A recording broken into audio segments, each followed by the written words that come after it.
All right, I think we're ready to start the public meeting, and I'm going to gavel us in. Would the Secretary please take the roll? Sure. Directors Gunther. Here. Akbari. Here. Huang. Here. Weed. Here. And Sethy. Here. And I'm going to do something unusual tonight. I'm going to ask both Stephen Hinn and Tony Lyons to lead us in the pledge because they're retiring at the end of the year. A dual pledge.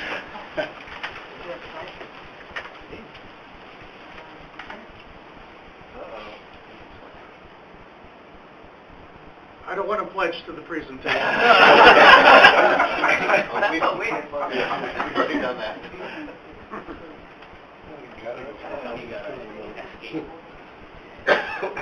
Maybe escape out of the project. He doesn't want to escape. Yeah, he escaped the city. There we go. Okay, hand on your heart. I pledge allegiance to the flag of the United States of America and to the republic for which it stands, one nation, under God, indivisible, with liberty and justice for all. Thank you.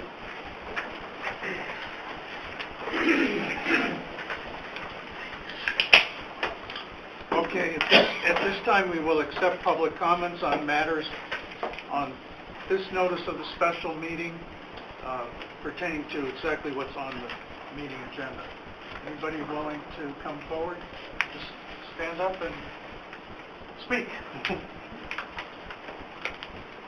All right, seeing no one, I will close the public comments and we will move on to the subject of tonight's meeting, and I will turn it over to the General Manager. Thank you, President Sethy. Tonight, the board is convening a workshop, and this has been a series of meetings in which the boards will receive an update on the advanced metering infrastructure, or AMI project. Topics covered will include a review of AMI technology options, project costs, and potential next steps. This will be an opportunity for ACWD customers to learn about the benefits of AMI, which will allow ACWD to efficiently provide detailed water consumption data to customers. And with that, I will turn this over to our Manager of Engineering and Technology Services, Ed Stevenson. Thank you, Mr. Schaefer, and good evening, board and public. Staff has been looking forward to this presentation very much, and we're very excited to see that there's such a packed house tonight. So welcome, everybody. So we wanted to bring the board up to speed on this project. We're nearing the end of phase one now. The board has heard some about phasing on the project, and so we're closing on the end of phase one now, getting ready to begin on phase two. So tonight we're going to share some supplemental financial information, building upon what was shared with the board in October. We'll provide a quick review of our business needs assessment, and that'll set up a discussion about the technology alternatives evaluation that we've done. We'll provide a summary of that analysis, which was done really to compare AMI technologies versus our business needs and not to select one technology over another. And then we'll talk about phase two and next steps in the project. And so to get us started, I'll introduce Ben Eger, our project manager. So Ben, take it away. Yeah. I'm gonna get into the middle.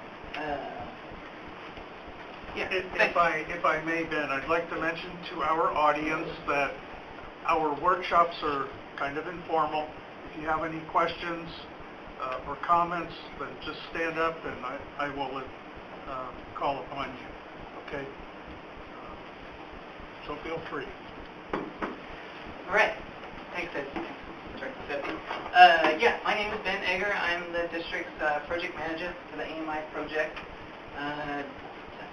Tonight we'll be providing an AMI project update on the design study in preparation for phase two. We want this workshop to be as productive as possible, so we have built in a few stop points throughout the presentation, but if we're running too fast, do call us up and chime in with questions. So, thank you for that. Okay, so just to go over up front what's in the presentation, there'll be a supplement to the presentation we provided at the October board meeting. We'll be providing some supplemental financial analysis. We're going to be doing a pretty deep dive into a few focus areas of AMI technology, but we'll be reviewing those through the lens of the district's business needs. And a description of our proof of concept. So we've done some work in phase 1 to prepare ourselves for our phase 2, which really is the proof of concept.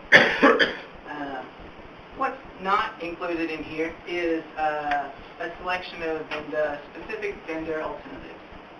We looked at the technology, not the vendors.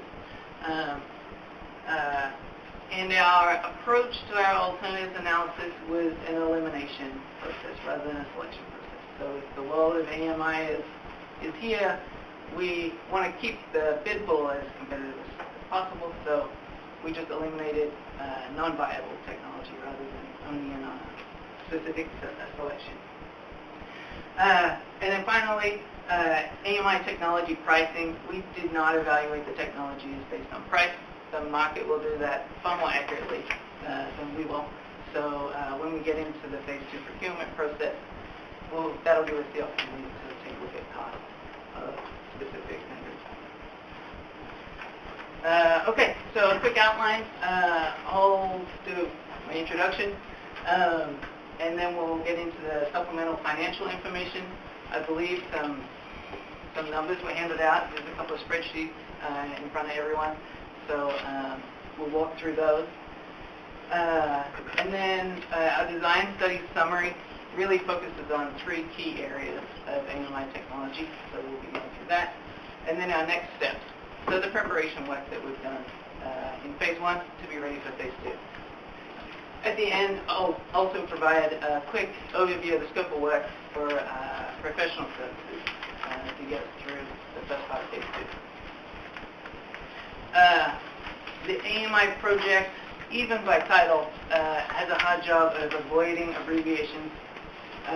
So we provided an abbreviation sheet in the slide deck.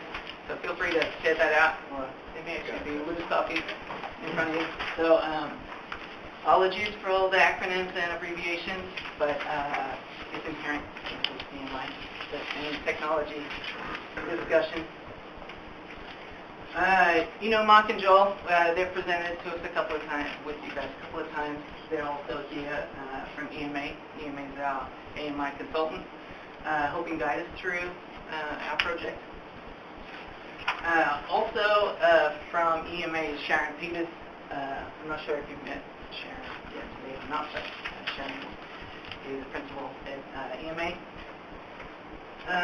Right, so I just have 2 more introduction slides.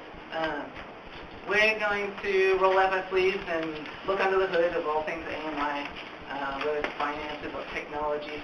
So I just wanted to ground us up front.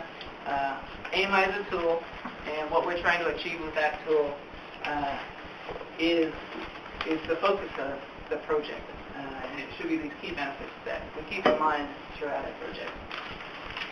AMI is, as you know, is referenced multiple times throughout the district's strategic plan. But I just picked out 3 main items.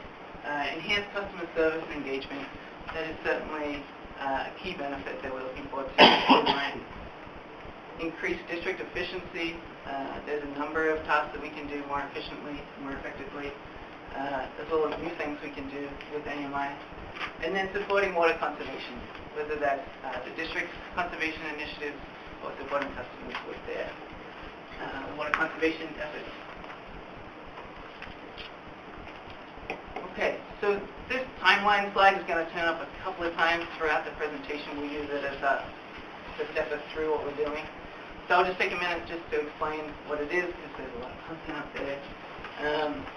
You've heard from me a couple of times. We're doing 3 phases over 5 years. That's our approach to the project. So there are those 3 phases over 5 years. As you can see, we're coming to the close of phase 1. And here are the main critical paths, or main tasks to get through our AMI project. So in phase 1, it was the design study, the needs assessment, In phase 2, we're going to be the front end doing procurement, on the back end, the proof of concept deployment, and then as we get into phase 3, that full deployment. So I have a couple of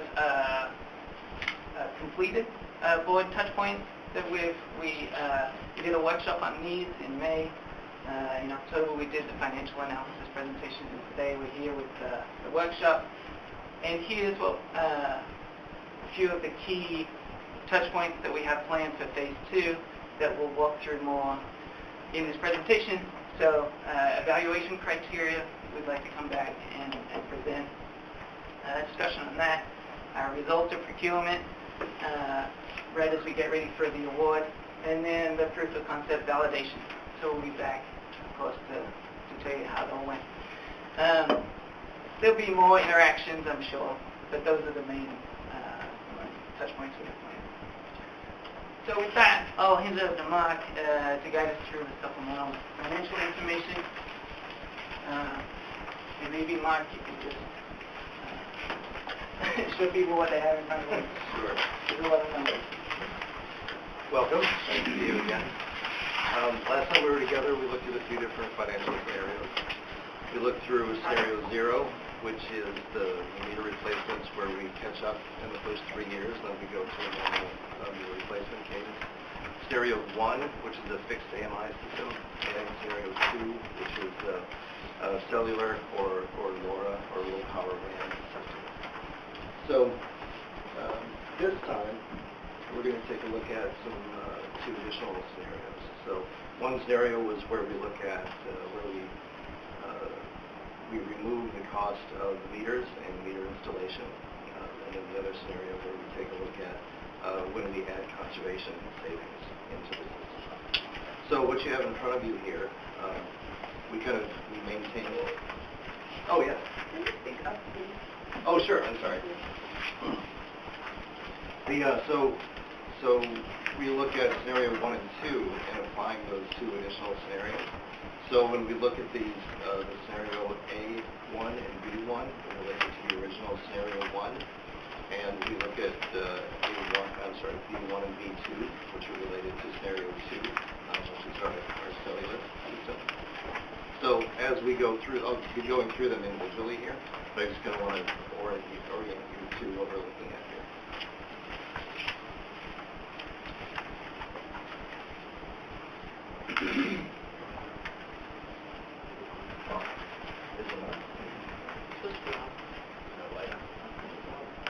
Is that on? I can hear it. Oh, Hold it kind of close. sure. All right, is this helpful? Okay, all right, great. Okay, so before we start looking at the additional scenarios, I wanted to point out the non-financial aspects of the project, just so we have those in mind as we look through the additional scenarios. So the first one is with the AMI project, we get the ability to detect tampering. We have reducing billing exceptions as one of our goals, and one of the things we'll be bringing with the AMI project. We'll be improving meter reading safety and reliability. We'll be providing better data for hydraulic modeling and future rate development. So supplemental scenario A separates out the baseline costs and revenue improvements related to the meters to show AMI costs and benefits alone. The remaining costs and benefits, let me put that up here. The remaining costs and revenue improvements are the result of implementing the AMI project. In addition to the scenarios we talked about in October, supplemental scenario B considers the reduced cost of water production as related to a 5% conservation number. Both supplemental analysis assumptions A and B have been applied to scenarios 1 and 2, as I mentioned earlier. So as we review these numbers, all the numbers are shown as positive. The numbers you see as red are the ones that have been changed.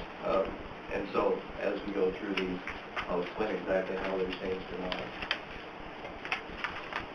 So supplemental scenario A1, as a reminder, is the cost of an AMI system with a fixed network.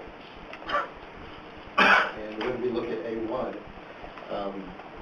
we removed the cost of the meters and the installation costs that we're going to be doing anyway, as we're talking about in scenario 0. What remains, we remove the installation, and the meter, what remains is the meter box lid, which must be replaced with RF permeable lid. The spreadsheet shows $5.84 million remaining in that line.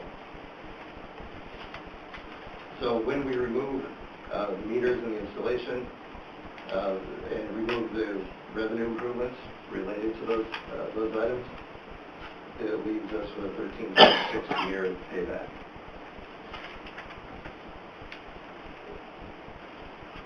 If I may, Mark, I'll just add that this may seem somewhat familiar. In October, when we presented the initial financial analyses, there was some discussion about, well, what would AMI pay for itself if meters weren't considered, and vice versa? And so that's really the reason we did this analysis. We separated out the meter replacements from the AMI system itself to get an understanding of that numerically here. So that's really what's being shown here.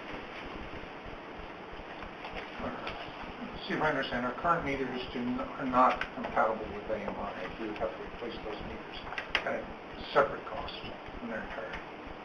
Some of the meters are compatible with AMI, but registers need to be replaced. Yeah, the registry. In supplemental scenario A2, we're taking a look at cellular or low power LAN system. Again, without a fixed network. And again, we've separated the meters and the benefits of the new meters. So this scenario gives us a 15.6-year payback. So again, very similar to what we did previously. So in this summary slide, we see that in these A supplemental scenarios, the payback remains essentially the same as the base scenarios that we reviewed previously. The payback period for the project, with and without the meter cost, remains approximately the same. We conclude that there is no significant difference when we remove the meters and the installation and the benefits of the new meters. So, as we said, and as Ed pointed out, the AMI pays for meters, the meters pay the AMI system. So, in the next set of scenarios, this restates that. In the next set of scenarios here, the B scenarios, this is where we add in the savings related to water conservation. So, supplemental scenario B1 is the cost of the AMI system with a fixed network, but again, considering the conservation benefits and the reduction of the cost of providing the water. So there's an improvement of $1.2 million that equals 5% that we're talking about here.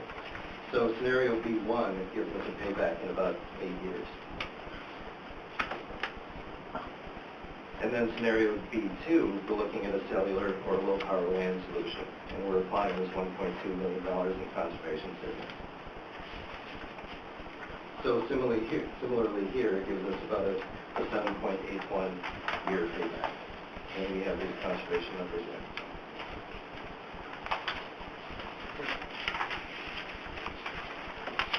So in these B supplemental scenarios, the payback is reduced significantly because we have a reduced cost of water production related to conservation improvements, the operational improvement plan.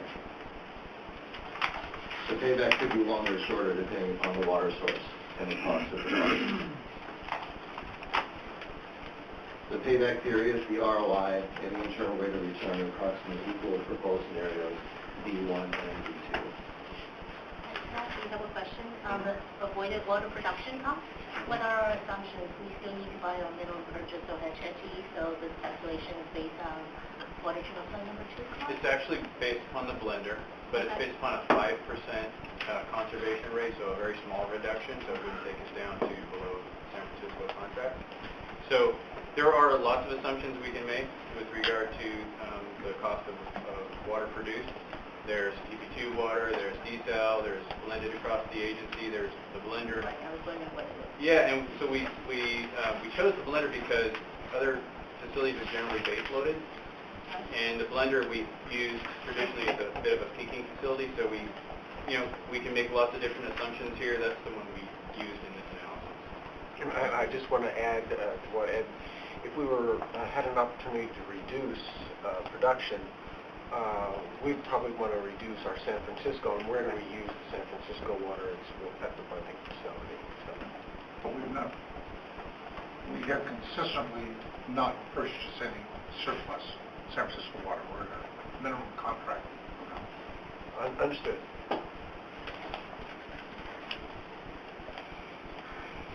So in the summary slide, we see that when we add conservation in, that the differences or the similarities between both types of network are approximately the same payback, approximately 8 years.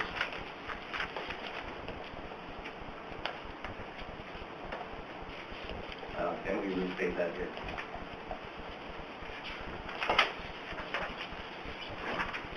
Yeah, so I just wanted to check in and see, if there's any questions. Did that make sense? Both the supplemental scenario A and B both were requested supplements. So let me show you. What is the capital cost for installing an AMI system? Right. And so by separating the meters and the AMI system, what you're looking at in A, that's a supplemental scenario A1 and B, A1 and A2, is the range of anticipated capital costs, but AMI only.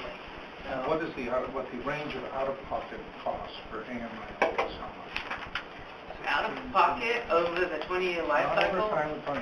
How much is it are we going to have to invest in an AMI system as part of the capital improvement project so we have something up and running? I look at a lot of numbers here that are based out of 20 years, adjusted for savings, et cetera. I think we're looking at between $16 and $20 million. Okay. Yeah. 16 to 20. So yeah. And on top of that, how much are we going to spend in order to make our meters compatible with the AMI? Right, and so that was the original scenario that we Right, presented. and I was the one who requested to have the meters removed, cost removed from the scenario because we have to invest in meter replacement with or without AMI. That was my basis for requesting the scenario. I agree there's separate programs, and you will see what the cost are. But right now, we don't have AMI. We did a 400 meter sample that no one of whom took advantage of it after we developed the program. There was no interest. But so we have to then put in meters on top of it. The meters are going, the replacement of our meters will still be another cost to be put in here, and we'll modify the type of meter we're putting in to make it to fit into the AMI system. I think what we presented in October was a scenario 0.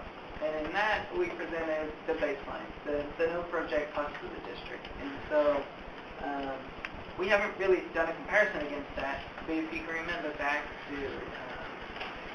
to October, that scenario 0 was not particularly attractive to just continue, to actually reboot the small meter replacement program. And not without any of the added benefits. So about $250 per customer with interest, double that, so about $500 per customer if we go with AMI on that. How does that number come about? Help me understand. Is that Well, we have a little is over that 8,000 $20 million customers. A little divided? over using 20 million. It's a quarter, that's $250 per customer. And then that's a capital cost. You could apply the interest because you're going to be borrowing the money under the proposal we saw earlier. That raises it to about $500 per customer to be able to read your water meter on your cell phone. Why don't we take that as one input from a director right now without arguing over it? Any other director comments at this point on the financial? Okay, I have a couple of comments here, and I don't want this to be reflective of my overall opinion about the potentially moving forward with AMI. But I have some concerns in the financial analysis that was done. First of all, where we have the under the CapEx costs, I'm looking at analysis B1 and B2 for the most part. You have meter costs of $8.5 million, which is about $100 per unit on an average unit price for replacement of meters. But in attending different conferences, including Aqua just last week, going around to all the vendors, this is not even close to the average price of a meter that we would be looking at, whether it's a positive displacement or ultrasonic. And so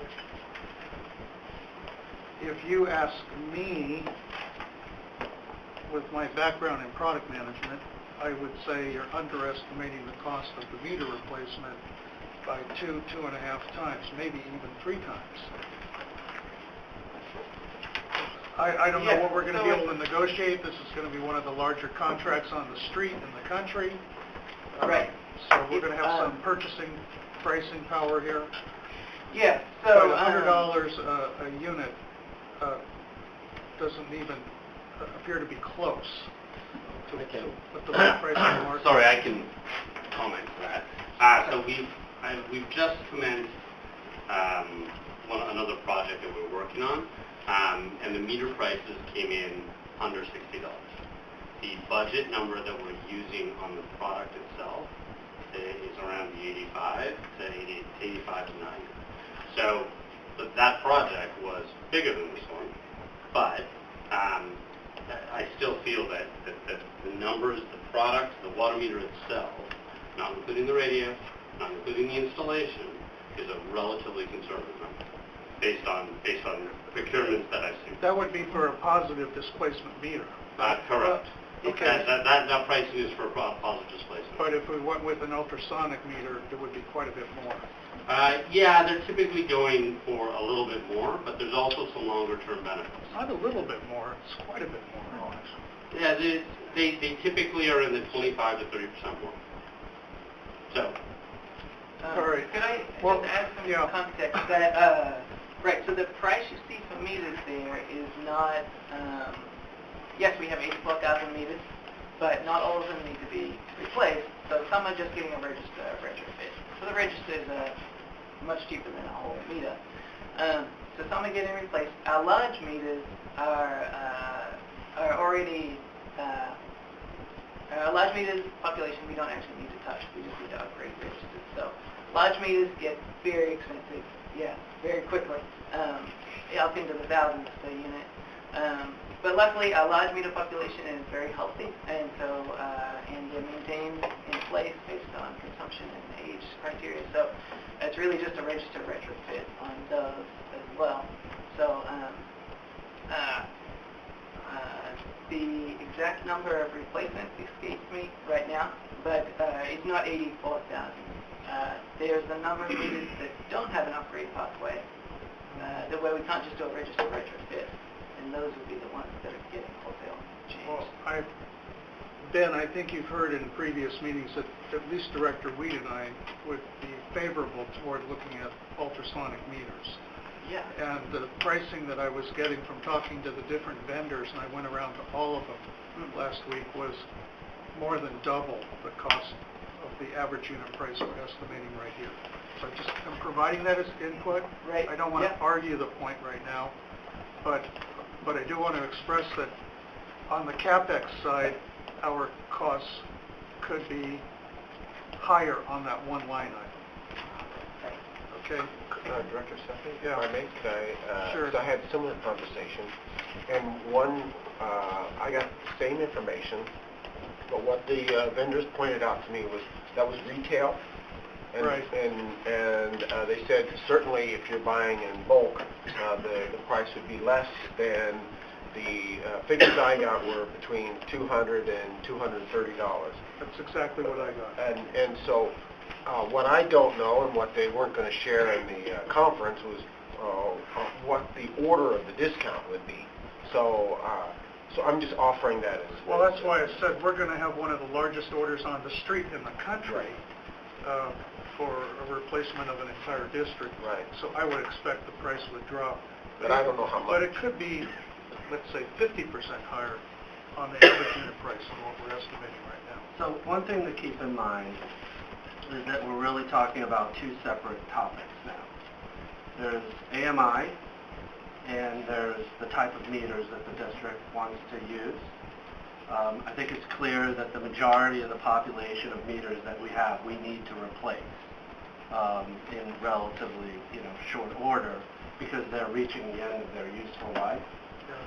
So I know that further in the presentation, we will be talking about meter technologies a little bit.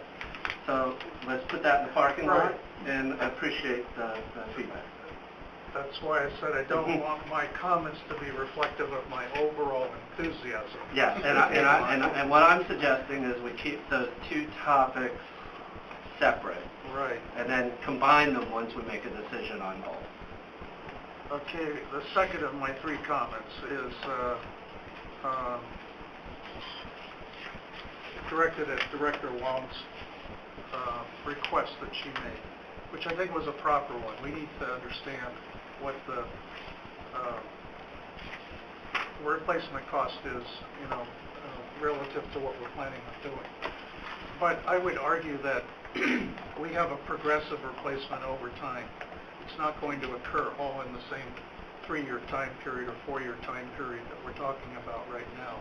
We might be replacing meters for the next 15, 20 years, in a gradual way on the population that we have. So I think we need to put that in proper perspective. Sethy, can I add Yeah. quickly? My understanding of prior presentations was that we wanted to do this all at once, so that we completely changed out the system, and that way, and that the manpower savings were based on a complete transformation in very short order of the entirety of the system within a very abbreviated time frame. Right, and that cost is different than the gradual replacement over time if you take the net present. But it goes to your cost savings for AMI. It would greatly reduce the quote manpower savings that are in this study. Yes, I recognize that. So my third point is relative to the OPEX costs and the line item on avoided water production costs. So I was the one who asked that this information be included because I was seeing this in other RFPs and other implementations of an AMI analysis. And I think it's a worthwhile number, but again, it's just my understanding from talking to people in the industry that 5% is commonly used in analysis, but is weighted toward the high side because it offers a better return on investment. It's used essentially to convince the publicly elected people to go with what is a better return on investment. I'm putting it politely. But if I think we're being realistic, it's probably closer to 2.5%. So what I'm trying to suggest here is that we have higher CapEx costs, potentially, and lower avoided water production costs, which means that the payback period, the return on investment, is lower than can be expected. Doesn't diminish my enthusiasm for AMI again, okay? But I'm trying to provide a realistic outlook here because we were originally talking about $25 to $32 million in expenses for AMI. Now we're getting up to $47 million. If you're being really conservative, as I'm trying to be, on a much more conservative average unit price on the meters, and a little bit more conservative on the avoided water production costs, now we're talking about $60 million. we're talking about double the original number that we were originally figuring.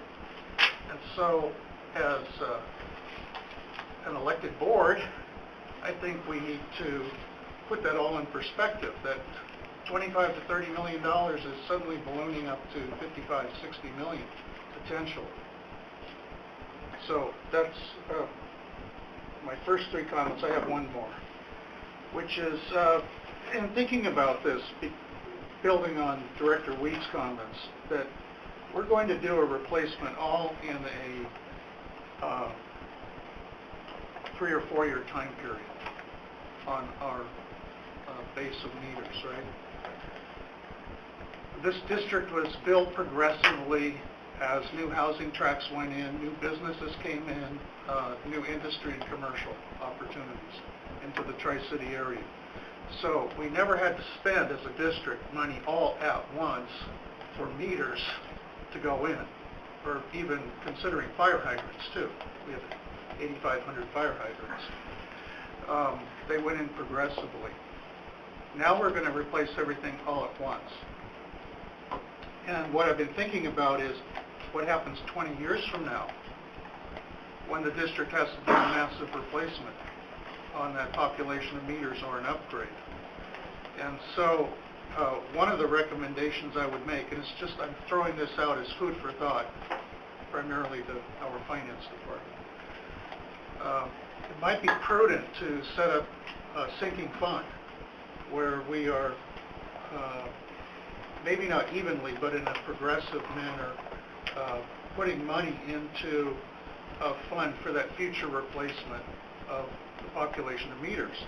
And I say this because we're going to have a different composition of board members and senior staff 20 years from now. And I would actually like to have the district be disciplined starting today on that massive replacement 20 years from now. So they're setting aside money every single year. Every board, new management team recognizes that we have this obligation toward the future. So it's just something to think about, because that could be a $100 million expense 20 years from now, and the district needs to plan for that. So those are my comments. Again, doesn't diminish my enthusiasm toward AMI. I'm just trying to put things in the best perspective that I can for myself, maybe for others. Sure. If I may, I actually have questions for staff. So actually, question for you guys. I know the board deferred small meter replacement. How many years ago was that? 4. So for 4 years, we defer all the meter replacement. So it's about time to pay the piper. How many % of our meter is reaching end of life that needs to be replaced, that cannot withstand the gradual replacement? Let's be realistic about the numbers now. Yeah, I don't have the numbers in front of me, but off the top of my head, I want to say at least a third of us, the use-by date, end of life period right now. So I guess it just was a function of how the development expansion happened. So we are tolerating meter replacement under AMI. That's a given. The question is, how much are we tolerating? Because a population of our meters, due to the board's own action, require replacement because we deferred the replacement for the last 4 years. So it's not as black and white, and not all the meters need to be replaced. Some will be upgraded. I do agree that we should start planning for future meter replacements. I think that's actually a really good idea. But in terms of this project, I'm not going to sidetrack this. I just want to keep the board to keep this thought in the back of your head, is that the number of meters that needs to be replaced based on our own action is actually higher than normal, just because we deferred for the last 4 years in order to keep the rate down. That's a very good point. We'll have a chance to talk about meters later. It's a more complicated issue, that the new meter technology, and get into it, is far better than this current meter type that we're using, and which our current contract for replacement would be. So I think it will be a separate decision, and will have also significant financial impact if whether we do a meter or change to a non-positive displacement meter, which doesn't doesn't measure the bottom 4 to 8% flow, doesn't detect leaks, and deteriorates over time. It's antiquated technology. It'd be a shame if we chose to stay with that. Okay, why don't we move on to the next part of the presentation here? Well, Director Sethy, I wanted to spend a second talking Sure. about your second point. Sure. So our goal, and maybe we didn't do a great job of explaining it, our goal here, especially when we do the financial analysis and actually the other information that we're going to talk about here, is to help you understand what we expect to see in the proposals. So when we make the financial analysis, when we look at the other pieces, when we talk about meter technology, we're kind of setting the foundation of helping you understand what we expect to see after the RFP goes out in vendor responses. And my response, it's not a rebuttal, is that I recognize we're going through a process right now of evaluation and everything. I think the rubber meets the road when we actually get responses to our RFPs. And from the RFP responses that I've looked at for other water districts and cities, that's where you really see the competitive nature of the marketplace and what is coming in cost-wise. So I really want to get to that stage where we see responses to an RFP. So that's why I'm saying I'm just making general comments right now. I do have some concern that as we've gone through this process with you as our consultant too, that our initial estimates that we had, like for our strategic plan, $25 to $30 million for an AMI project, is ballooning to potentially double that amount. And so I'm just trying to bring it to the attention of our board what the financial obligation is going to be here. It's not that we can't pay for it, don't have the resources, but it's starting to look like some pretty daunting numbers compared to our initial estimates. Well, so you've seen our financial analysis when we were here last time, and you've seen these revised updates. But when you look at the base financial scenarios, the 0, 1, and 2, there's a $32 million number there, and so that $32 million, as far as the cost of the project, including the operational improvements and those other assumptions that we made, these are supplementary analysis, but that $32 million is really what we're expecting to see with respect to the payback and the cost of the project. Well, to build on what Director Weed was saying, we're starting to look at potentially $500 to $750 per customer for an upgrade, and then we have to pay interest on what we borrow for that. So it's a substantial investment for every customer in the district. It's not inconsequential. Right. Yes, I certainly appreciate your position. All right, next section. Okay. Yeah.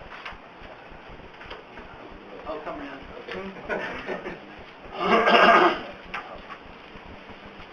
Yeah.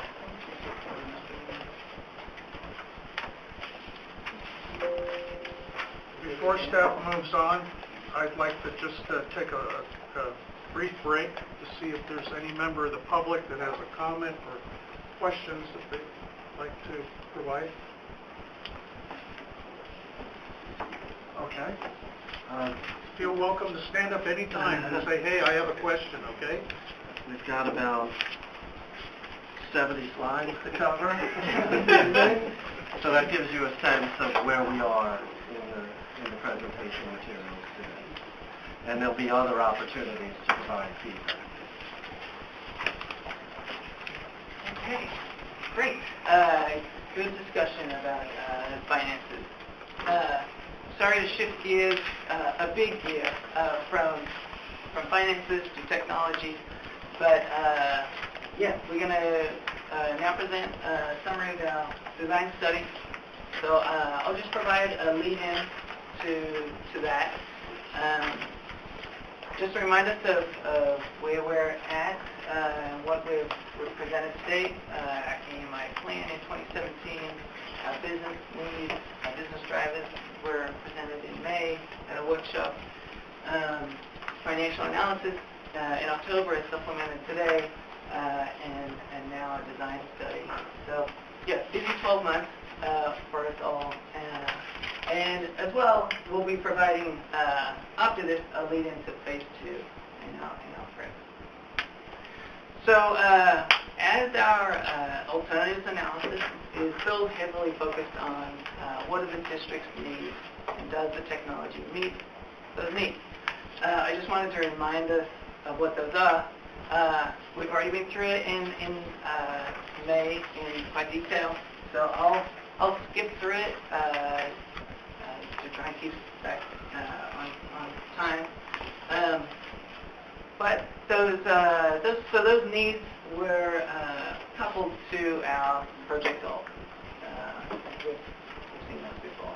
So, as far as the goal of revenue continuity for the district, things that we can't do today or that we would like our AMI system to do for us, the needs that we have, better data for future rate making and planning, detection of meter tampering, misapplied meters. Today we're not able to analyze the data with enough granularity to know whether our meters are matched to the consumption pattern. And so AMI is a tool to meet these needs, is what I'm trying to drive home. There's a lot of things that we would like to be able to provide our customers. Leak detection, vacation monitoring, these are new services that we can provide our customers once we have an AMI system, as well as supporting our customer service folks and on behalf of our customers. Under district absorption, these needs along the lines of increasing safety, reducing costs, enabling district staff to do what they do today more efficiently with new tools. And of course, under operational enhancement, once we have all that AMI data, there's so much we can do to analyze to help support the operation of our distribution system, dynamic water balance, detection of backflow events in near real time to help support the maintenance of those, as well as enforcement of perhaps emergency water use ordinances. So before you yeah, move on, of course. hold on a second. So I had asked that we include all of what I call the intangible benefits of installing AMI, tangible and intangible, that are not recognized in the financial analysis. And right. So from my career in industry, one of the things that I was taught a long time ago when I started at Xerox, I was 25, was how to calculate, actually assign a dollar value to each of the tangibles and intangibles that were not apparent in a regular financial analysis, and then regenerate that financial analysis. And so the purpose for me asking about this is you did a very good job. This is the first time I think the community is seeing, and we're not spending a lot of time on it, all of these various benefits of AMI. Right. And so what I do in my own mind is like a back-of-the-envelope calculation, and then I go in and say, okay, now what's my return on investment? We know where it is right now from your previous slides. Right. But if you actually, and I'm trying to emphasize this, if you actually take all of these other considerations into account, then it represents a much more wholesome view of what our return on investment is for our community. Right. Yeah, and so there are certainly, when you look at that list of needs, there are financial and non-financial business drivers for that the AMI can provide as a tool. While our financial analysis didn't monetize some of those non-financials, it does still look fairly attractive whether you look at the baseline scenarios or the supplemented ones. AMI has a good, solid foundation, I think, financially. But when we approached our AMI project, we were thinking a triple bottom line approach, I guess, to the business case. So the financial standing on its own, as well as the societal and environmental benefits that the district can provide. They do have a very strong case, all three elements, I think. Yeah, I in fact was even taught to put a value on what the cost of lost opportunity was for different opportunities that you're looking at. And Yeah. the cost of lost opportunity also needs to be factored into return on investment if you're doing it properly. Yeah. And so there we're in a competitive Silicon Valley environment in the Bay Area, and the cost of not doing something is also an attribute of that financial analysis. Director Sethy, I think it's an important point. We have not quantified this estimate. Let me give you some information we got at prior meetings. We're getting one call per business day on questions about our meters. This will give us more information to answer that one call. The total water loss that we give payments that we made to our customers when they have a water line break, and then we estimate what the loss was, a total of $2,500 per year. And we will offset maybe $500 of that when we look at the actual water cost. The rest of it from our avoided cost is going to be labor costs, fixed costs, which we're going to have to incur anyway. So we're looking at maybe we're going to save $1 a day in avoided cost in our quantities. If that's your intangible, it's scary. Director, that's one of many. Those are the quantifiable ones when it comes to actual expenses that we're going to incur as a district. Yes, please. So, the staff did try to present a list of sort of benefits that are difficult to quantify. Some of these benefits get absorbed in sort of overall efficiency, like reduced staffing of meter readers and being more efficient. So some of them you can kind of quantify within the analysis that we did. But with that reduced staffing, we have found that one of the employee groups that have the highest rates of injury and workers' compensation type claims within the district are the meter readers. There's actually a lot of wear and tear on those folks because they walk miles every day and they're getting in and out of the truck. We didn't necessarily try to quantify that. We're just trying to provide sort of an overall list of issues. Other things we didn't try to quantify is some of what Director Weed points out is true. The absolute dollar amount that we typically have to write off because of bill disputes is not a huge number every year. But for many of those, customers call us, they have an unusual water bill. We tell them that, you know what, we can test the meter, but you did use that water because the meter is never overread.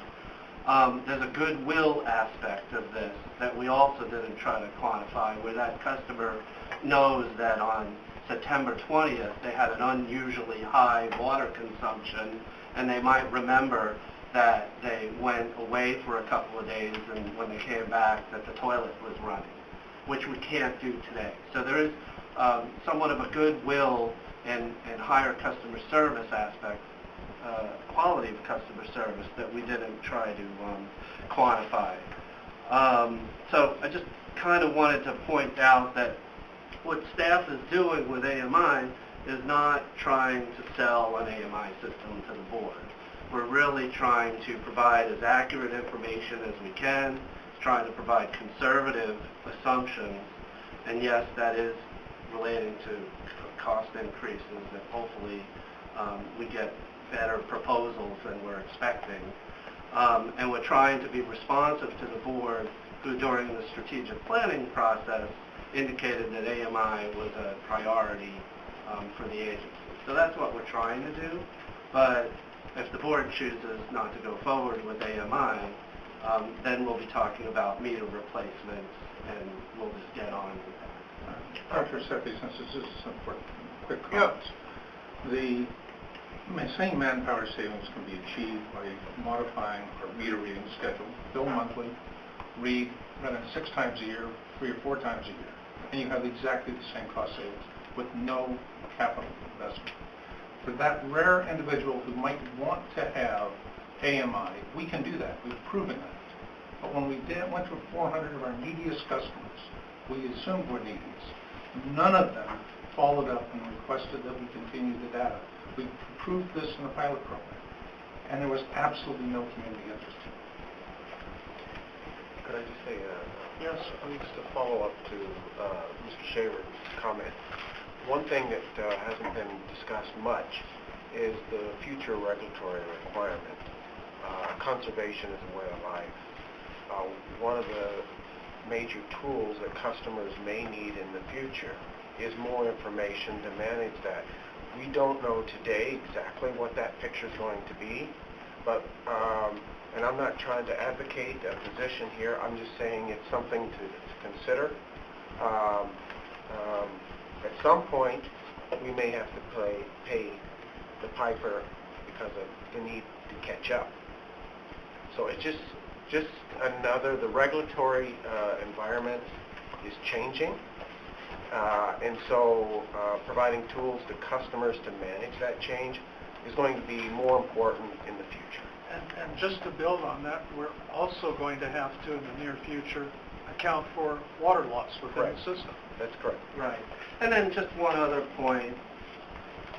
One of the hard things to quantify is the low probability but high cost type issues. And a backflow event is one of those possible scenarios, especially in the world that we live in today.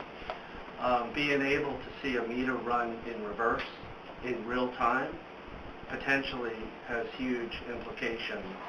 I certainly would appreciate staff having that information because that's where you're talking about potentially a major water quality issue. I'm talking quickly because I'm very sensitive. We will eventually be at an AMI type system. I have real problems with the way we're approaching it now. If I may, Mr. Shaver's comment, with goodwill, would we really buy any extra goodwill by being able to pinpoint to the customer the day or the hour when they might have had an issue that we don't have today? Oh, there's no doubt about it. We have customers that we get calls all the time. A relatively large ratio of the calls that we receive are billing questions or bill questions because customers received a bill that is out of the ordinary for them. So being able to help customers understand why that's the case. Right now, we only have 2 data points, for a 2-month period. The meter read at the beginning of the 2 months and the meter read at the second of the 2 months. So I always get the most difficult customer issues to deal with. They eventually rise to my level. And I can tell you that having that information in terms of goodwill would be pretty valuable. Would we approach them any differently or try to resolve it any differently? I think they would likely be able to understand, because most of these are honest questions. I normally receive a $120 bill. I received a $300 bill. And all they know is that the water district says they used more water than they traditionally do in this period of time. So now you can see the patterns almost on a 15-minute basis because we will have that data. So showing them or being able to see, or them seeing for themselves, going online and seeing where their water consumption was, I think will go a significant way to helping customers trust that the amount that they're being billed is actually correct. It was stated earlier there were about 200 calls a year, which comes down to about 1 per business day. Well, I got a comment on that one, if you don't mind. And John may have some additional information on this. Irregardless of how many calls we get, when that customer calls, and all that we could do is provide them 2 data points 2 months apart, they look at that, and we have absolutely provided them no answer whatsoever. My sprinklers were going off at midnight. I lucked out. I heard them one night. Water has been relatively cheap. Years ago, it was so cheap, I was living in a place, I didn't have a lawn, it was a duplex. I would forget to pay my bill. It was so cheap. When we went on automatic payment, I was one of the first ones in line because I was always embarrassed that I would forget to write a $12 check. It's not $12 anymore, but I just accept it. I got to use my water. I use it. I know about how much it costs. I'm not calling the water district to find out if my meters have gone up. But I tell you what, if I was set with a $500 bill, I sure would love to have that data. Now, how many people are going to get that $500 bill in the district? 10? Maybe 100? What about them? If we could provide that information to them. Well, Jim, we have a program to reimburse people if they have those unfortunate losses. 50%. And it comes to a total of $2,500 a year. We can modify that and make it 90%. But here's the point. It's not that much money. With AMI, we have the ability to notify our customers that they have unusual water use patterns, so we avoid getting there to start out with. Let's not talk about 50% split or 100% payment. Yeah. Right. I could say personally, our house is in a cul-de-sac. One side of our house is where I don't usually go to because it's dead end. Some very enterprising young people, according to my neighbor, came by and cut off all the sprinkler heads. My sprinkler go off at 3 in the morning. I did not realize this. It went on for quite a while until my neighbor knocked on my door and said, "Hey, do you know that half of your yard is in the middle of the street? There was so much water that the border where our planter and juniper tree was, the soil was just washing down into the street." I would say in scenarios like that, I would personally appreciate it, having some sort of notification system saying, "Hey, you have a very unusual water use pattern." So I know earlier to shut off my water and my sprinklers and clear it before I have to go buy new soil and replant my 4 trees. So there are these intangibles that there's actually benefits to someone like me who perhaps don't go out gardening every day. So there are benefits here and there. It's not just the actual dollar we are asked to reimburse or to match when a person has their unusual high bill. I think part of the intangibles is actually the earlier notifications actually avoid a scenario to start with. So this is where, let's not talk about how much dollar, let's talk about the ability to prevent that. I feel kind of lucky that they only TP'd my house. Oh no, I had to replace My quite a trees. few sprinklers and my poor juniper kind of leaning At there. a cost approaching $1,000 per customer, $40 to $80 million, those few customers will get that wonderful help. It might not be a few. So Jonathan? Yeah, so if I may, I'm actually looking at my phone on a year's worth of data on our customer calls. And Director Weed, you're correct. We get about 30 to 40 calls a month specific to leak adjustments. But we get about 1,500 calls a month about general billing inquiries. And many of those are, I have a high bill and I don't understand what it is. And what I'd like to do is tell you a little story about a customer that we experienced recently. And this is, for anybody who's worked in customer service in a water utility, you've heard this story many times. And what this is this individual got back from an extended vacation, called us up and said, I got this bill. And it wasn't even a big bill, but it was, I've been on vacation for the last 2 months. I didn't use any water. Why on earth are you billing me for, 15 units, let's say? And the natural answer to that is they probably had their sprinklers set. Well, this customer was adamant, no, I set my sprinklers to go off 1 minute a day, and I measure how much water it is when they go, and there's no way it adds up to this amount of water. And this is a customer who's very adamant, and somebody who's taking good care with what they're doing.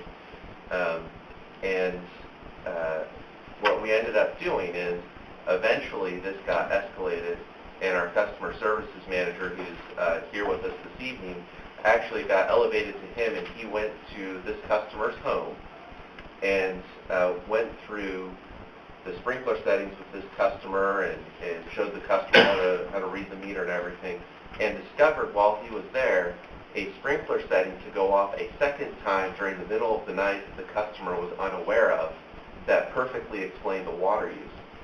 If we had an AMI system, instead of going through all that elevation and kind of aggravation, both by the customer and I think for our customer service staff, you immediately get the call.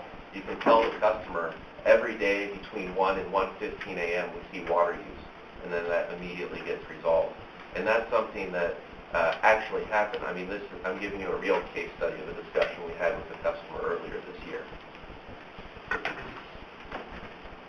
So I guess what I'm hearing is a number of benefits that we have captured in the needs assessment.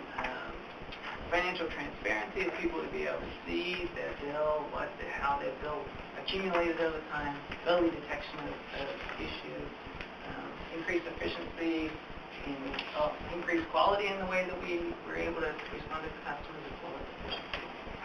Ben, I have one more question, probably for our consultant.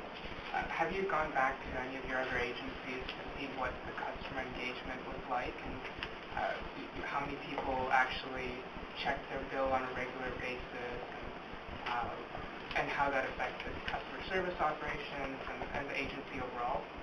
Sure. So City of Toronto is a good example. So they implemented AMI about 8 years ago. They finished about 3 years ago, 3 or 4 years ago. And they also implemented a online portal that allows the customers to get the consumption data, to look at their flags, to see whether about 40% of the 400,000 customers have actually gone and got engaged in that portal. So that's a service they didn't have before, and it's primarily because it gives them some enhanced services to be able to view their consumption, view their flags, and investigate if there's problems. If I could add to that, this is for Director Akbari as well as the other directors here. San Francisco started implementing AMI about 8 years ago as well, and they have about 100,000 customers. I think it's 98,000. They actually have some blogs you can go on. They have got very good information on their website. They've got customer blogs where you can actually look at the different kinds of problems that they're dealing with. And all you see on San Francisco's customer websites, if I can call it that, is real appreciation for AMI, that they're leveraging it, they're using it, they're on their cell phones with it. They've actually become better friends along with being customers of the San Francisco Water District. So I think San Francisco, which I've studied very closely, is a very good example of customer feedback on how people really appreciate what the enhancements to the system. And that, by the way, is, interestingly enough, a hybrid system. They're using fixed wireless to the collectors and then going over the cellular network because of the hilly territory having 49 hills in the city. Well, retrospective, well, AMI has wonderful positive benefits to those who do take advantage of it. The cost experience of San Francisco, they got in a little bit too early. They tried to maintain their own database and found out their servers were quickly overwhelmed. They found the battery life of the meters that they used were very high, so that their maintenance cost greatly exceeded their expectations going into it. This has not meant they've had some serious cost benefit problems after that experience since they've been doing it. But great reviews. They still claim an 8-year payback period. That they did. They went into it with an 8-year payback period. No, but that's it's what they... significantly longer now. The same lady that installed the entire program, still managing the program, and that's what she claims at conferences. PR. All right. Great discussion about the needs, and they are really what we're trying to achieve. So I'm glad that we're spending time on this. I didn't mean to get you off on a tangent here. Not at all. Not at all. We're here. I wanted to compliment you yeah. on drawing all this information out because it's important for the public. And its staff would really appreciate the board taking time to talk to each other about how you see this project. That's a valuable thing for us. And I should say that we have a built-in break. I'll be taking John out to the parking lot later on. I'm not going to address that, but we have a built-in break if you want to do that around slide 52. But I just wanted to see if you want to keep your head down and keep pushing or and make that break. Yeah, keep moving. Okay. All right. Okay, so pretty quickly I'm going to turn it over to Mark here, but I just wanted to focus us on 3 key AMI technology areas, focus areas. This graphic I think is pretty familiar to us all now. It's a cartoonish rendition of an AMI system, but so we're going to take a look at meters, the meter technology, the AMI communication technologies, and how they fit in our service area, and then the various IT technologies that support the AMI system and integrate into our existing maintenance facilities. So with that, first we're going to take a look at the IT technology and go in reverse order. Thank you very much. Okay, so in IT technology, we're going to talk for a second about premise versus hosted. So in premise, we're talking about the IT equipment that belongs to the AMI system being housed at the district or at the district's offsite data center. In that situation, the district provides the maintenance. They're primarily responsible for the upkeep and maintenance and administration of the servers there. There's a higher capital cost. There is, as I said, district responsibility. And on-premise systems are typically associated with a fixed network. And so we'll talk about hosted then. So hosted is where the IT equipment resides in the vendor's remote data center or in the cloud, where the vendor is responsible for the administration, upkeep, software upgrades, that sort of thing. There's a lower capital cost because the vendor is supplying the capital there. It shows up as a maintenance line expense to the district. Vendors are moving toward on-premise, on cloud over time, where they started out with on-premise. Security is reliant on the vendor's data security, although there is a minimum standard. The district has security standards that the vendor would adhere to at a minimum. And also, since most of the vendors are going toward this cloud or on-premise hosted solution, most of the vendor solutions in an AMI system would apply to this hosted technology.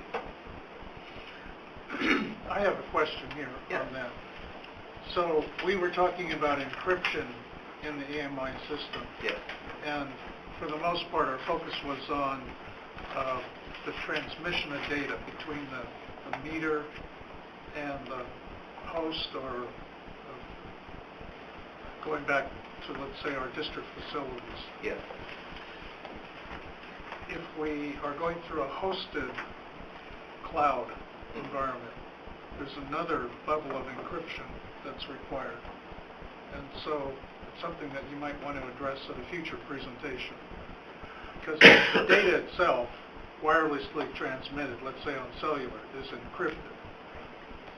But you don't know what's going on with the host, right? And we see these break-ins into different vendors and their networks where people's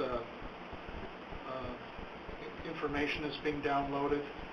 One of the major hotels this past week announced that everybody's passport numbers and Credit card number. other private information. I'm one of those customers. I'm very concerned about that. So just something to take a look at. Right. Make sure that the vendor shows you clearly how they're protecting people's data. Right. Well, so they're different. I'm glad you brought that up. So they're different. There's security in different places throughout the system. So there's the security between the endpoint and the data collector, if there's a data collector. And regardless of whether there's a data collector, there's the security between either the endpoint or the data collector to the cellular network, which then carries the data to, in this case, a hosted facility. And then there's also security at the vendor's facility. And then there's security for the district to access their own data. And so when we go through the procurement process, which will be coming up here, we're going to address all of those kinds of security and make sure we understand that the vendors understand what the security requirements are of the district, and also give the vendors an opportunity to explain to the district what their security requirements are and what they adhere to. The reason I bring this up is because when we roll out an AMI program, that's going to be one of the chief marketing things that we have to do out to our customers, is to explain this, because it will naturally rise to be a concern. Yes, it's one of our top 3 customer communications. So a little bit earlier we talked a little bit about public outreach, and so security is definitely one of the pieces that we're going to address during that. Right. I have a question regarding data ownership and cross-platform portability in a hosted system. So who owns the data? Like a district like us, this is considered a service. We would often go out for bid. Ideally, the board releases like sole source contract. So if we choose a vendor to start with, if we choose to go down this path and have it hosted and have selected a vendor that was positive at that point in time, what's the possibility? Who owns the data once the data is collected? Our customers' data, and could that data be transferred to another platform if 5 years down the road we choose to go out for it? So that's just a question, since you brought up this whole hosted idea. Sure. Well, in procurements that I've been part of, the district, the water utility, specifies that it owns the data. Okay. Without that specification, some vendors would look at the basic meter readings as, yes, you own that, you own all the customer information. But anything that's manipulated in analytics or in an estimation process or that sort of thing. So it's important for us to address that in the procurement process, to state to the vendor that whether it's the primary consumption information, or it's customer information, or it's manipulated data that is a result of going through their systems, that it's always your data. Like this have to pay a vendor money to get our data back. Or we choose to go to a different vendor because the pricing is more advantageous for us. Because we do that as a district. We'll go out for bid periodically on our contract. Right. So that could be considered within, if we choose to go down this path, that could be considered. Yeah. Okay. It's something that we're aware of, that we've addressed in previous procurements. And so we'll do that here as well. On the point of technology, Irvine Ranch, one of the more business-oriented water districts in the state, is holding off. And talking to one of the directors, they're waiting for to see what the public utilities, which are currently reading 2 smart meters at every location, will get into the business of reading a 3rd smart meter. It's already being piloted at some investor-owned water utilities and small publicly owned. In that case, contracting out at a much smaller cost to PG&E, in this case, or whoever the successor to PG&E will be after the Camp Fire, may well is what they're waiting for. I'd also note that Southern California Edison, which is monitoring gas remotely, determined that about 49% of their anomalies on the gas read were due to hot water. The hot water heater was running and they had a leak on the hot water side. So there already is some cost. And using Bluetooth communications as opposed to the Wi-Fi or whatever other system we have is a 3rd technology which is not yet on the market, but probably will be in a few years.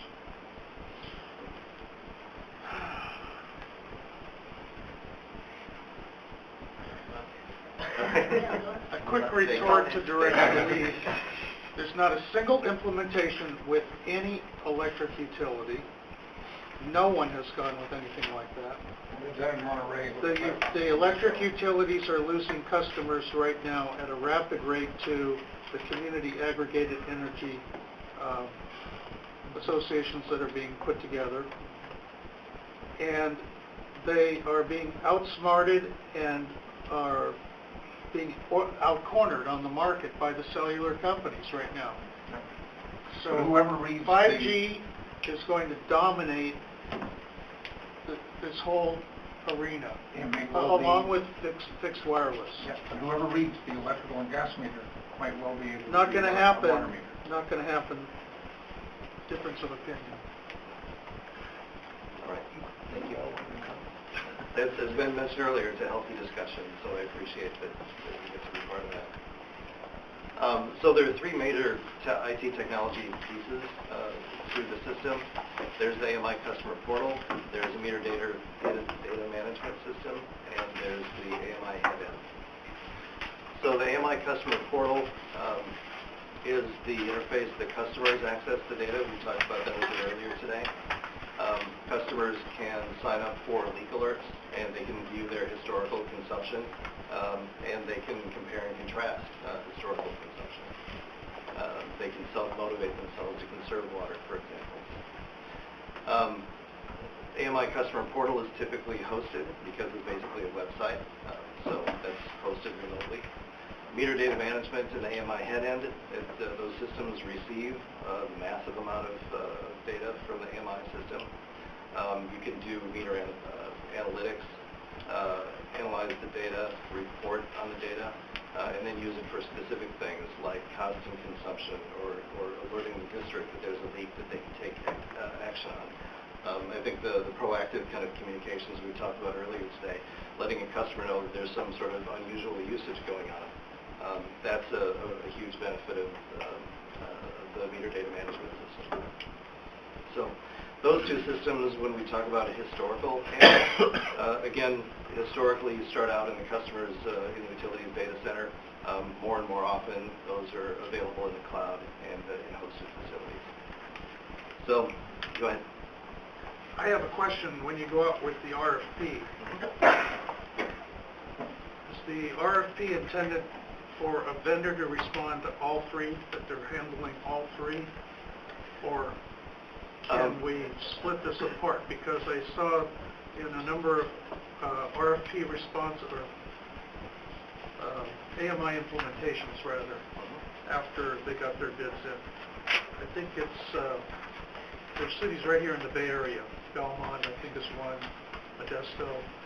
They went with a different vendor for all 3 areas right here. So what we're planning on doing here, what we're recommending is that there would be a prime contractor that would bid on the AMI system, including the MDM and the headend, and everything else in one system, and we'll do that in one procurement. And then in a parallel procurement, we would do a customer portal. So if somebody wanted to bid just on the analytics portion here, they could do that? The prime contractor, they would have to partner with a prime contractor to be part of that procurement. But we'll do the customer portal separately. And in fact, that's kind of a good segue there. So if you take a look at the vendor logos here on the right side, you'll see that on the bottom 2/3, you'll see the meter manufacturer logos and the AMI vendor logos in the bottom 2/3 there. But really our target AMI customer portals, those are provided by other different vendors. And so our experience, our research is that the customer portals, people that are really good at making a good customer portal are not the same people that are really good at making an AMI system or a meter. So we'll have some flexibility in the RFP. Yes. Yeah. So if you happen to make a really good customer portal, you have an avenue to do that. And that doesn't preclude an AMI vendor who has a customer portal that they really like to bid separately in the AMI customer portal procurement. So procurement is a big section of what we're going to talk about in a little bit.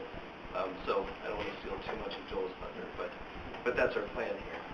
One more quick question. Will the RFP allow us to look at a subscription program? We had a presentation earlier from a salesman who used Long Beach as an example. Long Beach is setting up a citywide, city-owned Wi-Fi system. And they're allowing individuals to hook up their water meter for $230 to be able to read their water bill. But they pay that $230 and they will get that information as part of the city-owned Wi-Fi system on an individual subscription basis. Would that be a possibility if we go this route? Does it require that we do everyone, or can we set up a Wi-Fi system and allow people to individually choose to pay and join it? That's not part of what we've seen. I can tell you that I've worked with one customer that has a citywide Wi-Fi. In fact, they worked with a few vendors to make the Wi-Fi possible, and then individual customers can subscribe to it. But what they're doing is they're using a combination of cellular and that, I don't want to say the Wi-Fi, but it's plugging into the back of the Wi-Fi emitter. And then in that way, they're providing all of the data connections to the data collectors. So it's not an individual subscription, I think, like what you're talking about. And in the case of Long Beach, they had very little buy-in, so they started to offer them at a nominal price to people who wanted to hook up and read their water meter on their cell phone and still had limited response. I think I understand your point there. And I think the way I want to address that is when we talk about public outreach and when we talk about the customer portal, so the customer's ability to self-motivate themselves to conserve water. I think when they have to pay separately for that, that's a difficult thing to do. So our goal with public outreach and encouraging conservation, is to encourage conservation in our public outreach efforts and provide that service to customers. I want to keep us moving forward. Sure. And I just want to remind all of our directors that we have already taken votes, have made commitments to move forward on AMI. There are two general technologies that are used either separately or in combination. And it's not worth the public's time to keep bringing up extraneous solutions that are not part of this contract that we have with our consultants for AMI. Well, the real vote will be in about 2 years, November of 2020.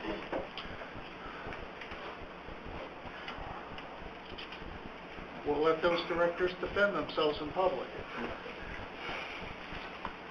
Okay. All right. Are there any questions about the IT technologies, the IT types that we're talking about here? So we've talked about a number of vendors here. Our conclusion here is that multiple vendors are able to serve the district and suit our business needs that we've been talking about. So, and there are a number of ways to buy those. So, again, our goal here is to help everyone be aware of what we expect to see in vendor response.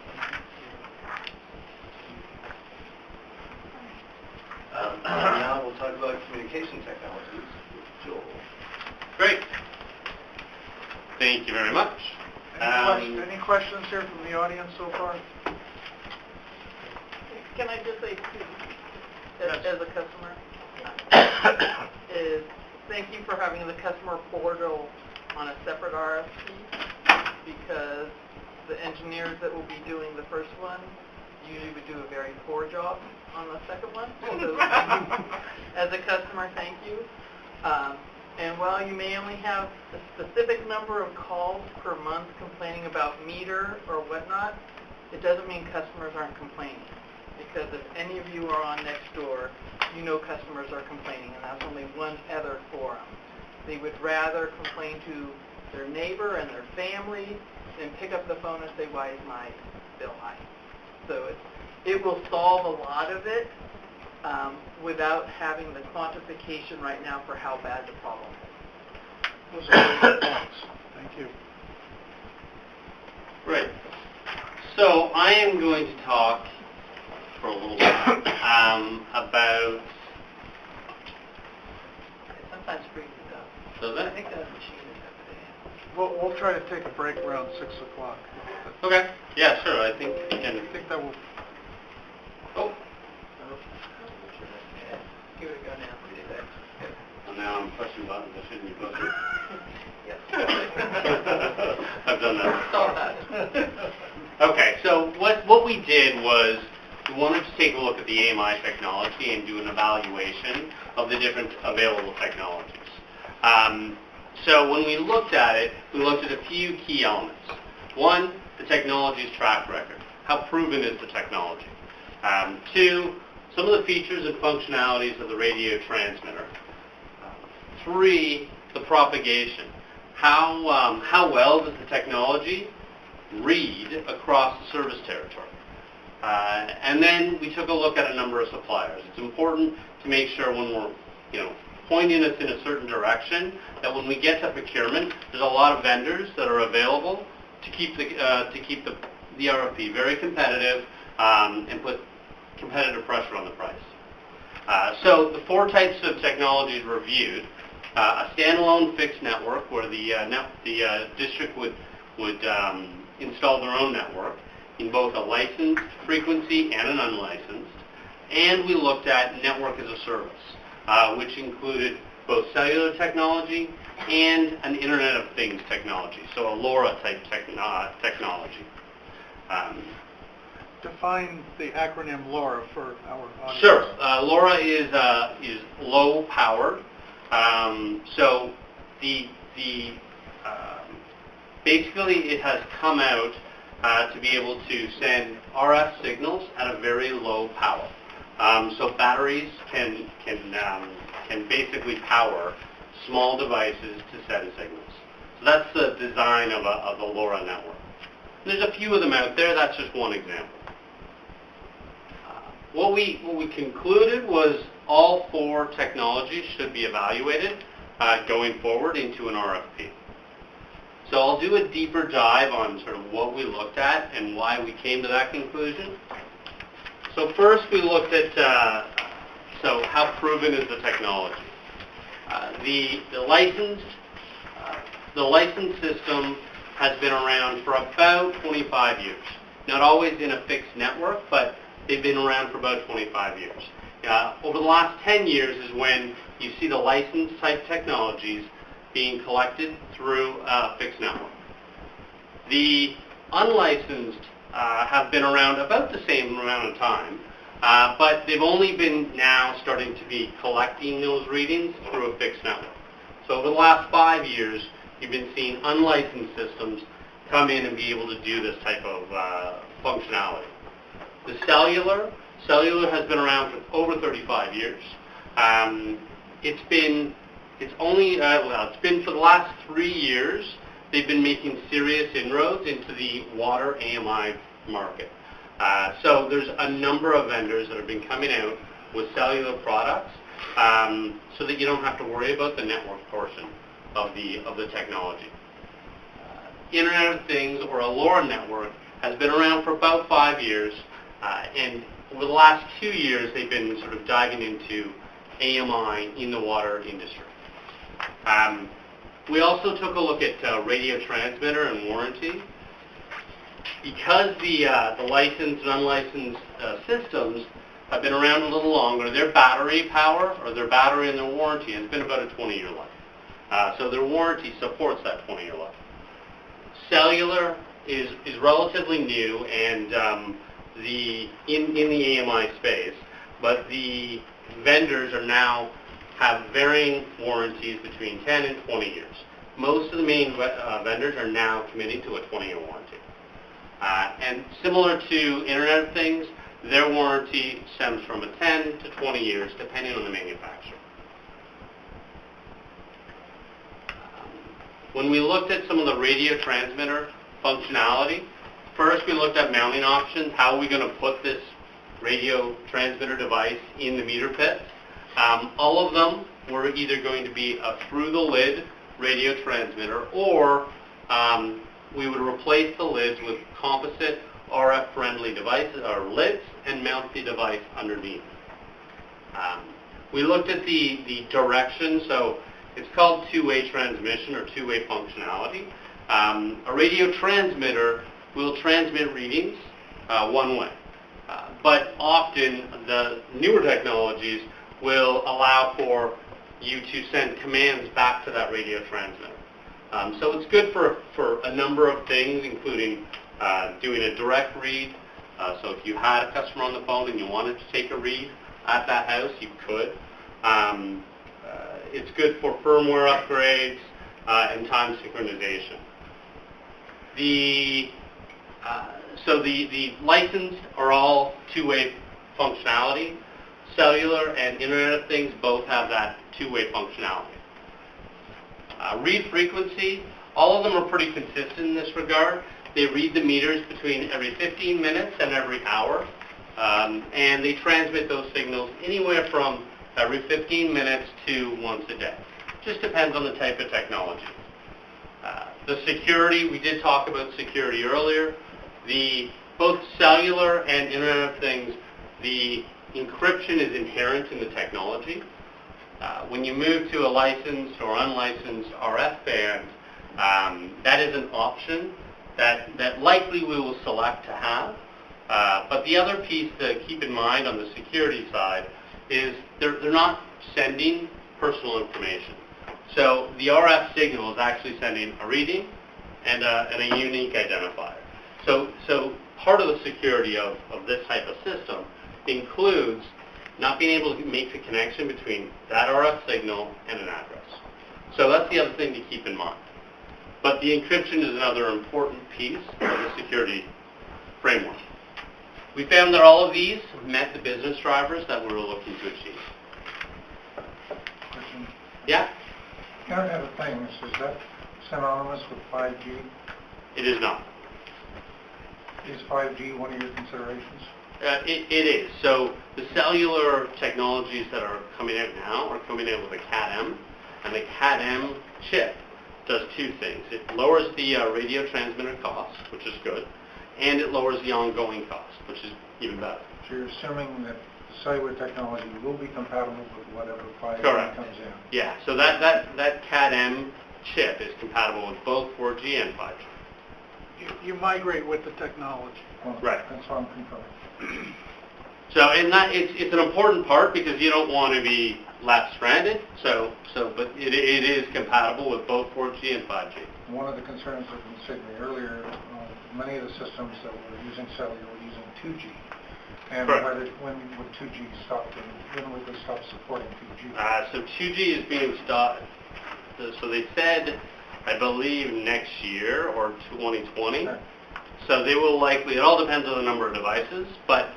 And that was the argument used by someone I spoke with at San Jose Water, why they were holding off on this technology. And this was Andrew Walters, who was the infrastructure, the financing infrastructure, Chase Morgan, with hundreds of public utility, investor-owned utilities, and never found an AMI project that canceled out. Found some AMR, but up until 6 months ago, they had not identified an AMI that they felt was worthy of financing, or a year ago, I should say, of financing like the Chase Morgan private financing. So the if it was a cellular 2G or 3G, I would definitely have some concerns with it. It's not. The CAT-M was recently released, I'll say less than 3 months ago, and it's addressing two of the concerns the market has. Radio transmitter costs, bringing it down, and ongoing operational costs, bringing that down. So the CAT-M, or the technologies that we would evaluate through an RFP, would likely be the CAT-M type technology, which is very compatible with 4G and 5G. Yes? Does it talk to the current, okay, you have these transmitters, do they talk to the current equipment that they have now as the water district, or is this like a all revamping of the equipment? So they interface, so at the back end, currently ACWD has a Kayenta billing system. So this system that we're building will have a bunch of new software, and it'll interface to that existing billing software. And then in the meter pit, we brought props, which is always good. So in the meter pit, you guys currently have a water meter, and we're going to upgrade this register, or if it's a new meter, you'll get an entire new meter, and then you'll have a radio transmitter. So this transmitter will connect to the radio, to the register, so this would be the new piece of equipment. See, because I have a 45-year-old house, so when you look at that thing to lift up, there's not very much space, so Yep. you're going to have to dig out some more or put more concrete. No, so typically the lid itself so you probably have a concrete lid with a small, little peekaboo hole. Yeah, absolutely. So we will likely replace that with an RF-friendly lid, and then this device would be installed either through that new lid or underneath it.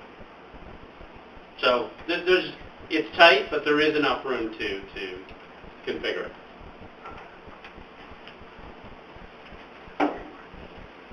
I'll go back to the props anytime, so if you have any questions.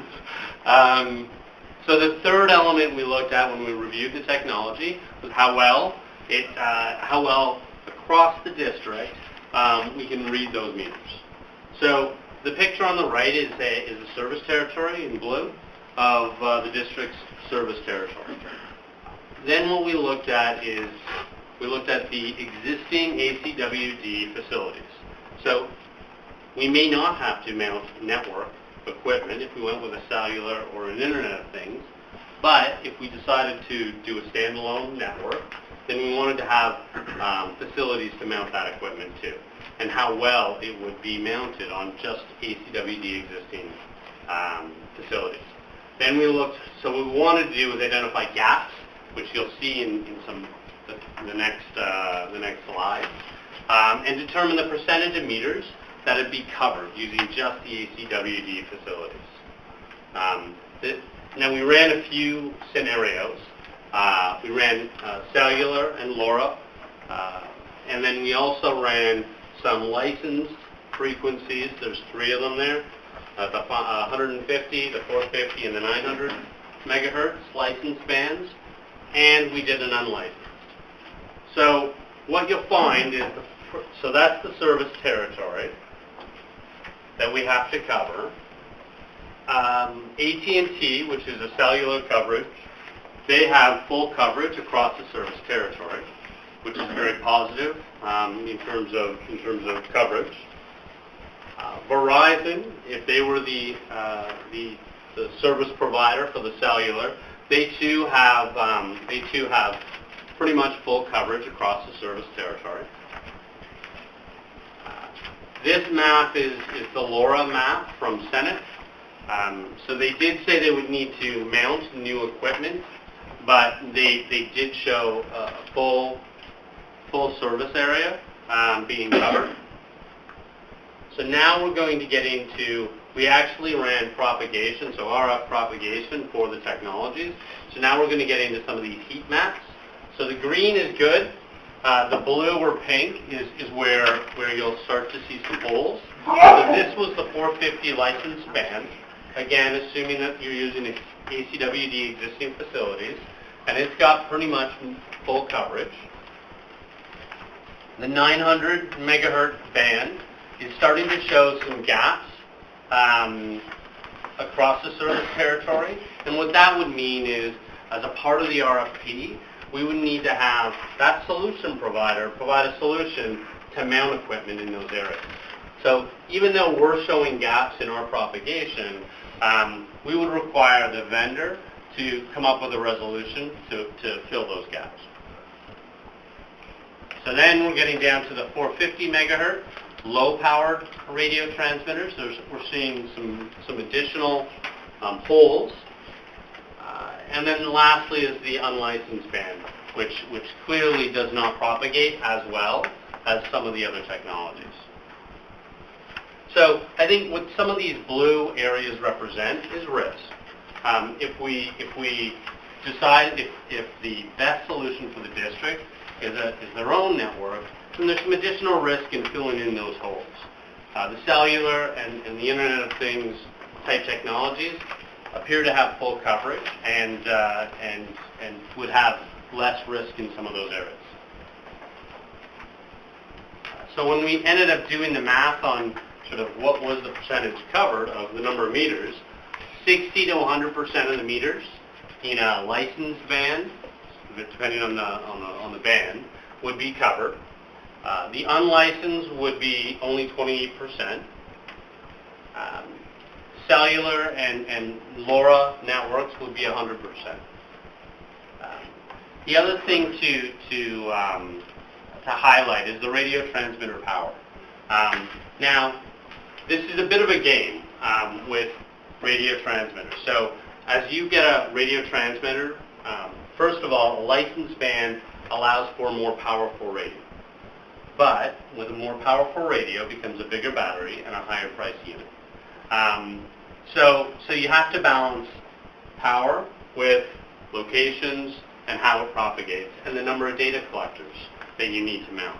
So typically, the higher powered radio transmitter requires less infrastructure to collect. And this doesn't include the cellular and the LoRa. So again, what we found was all of these technologies are meeting the business needs, and they're all viable to move into an RFP type where you can evaluate the technical and financial merits of the different technologies.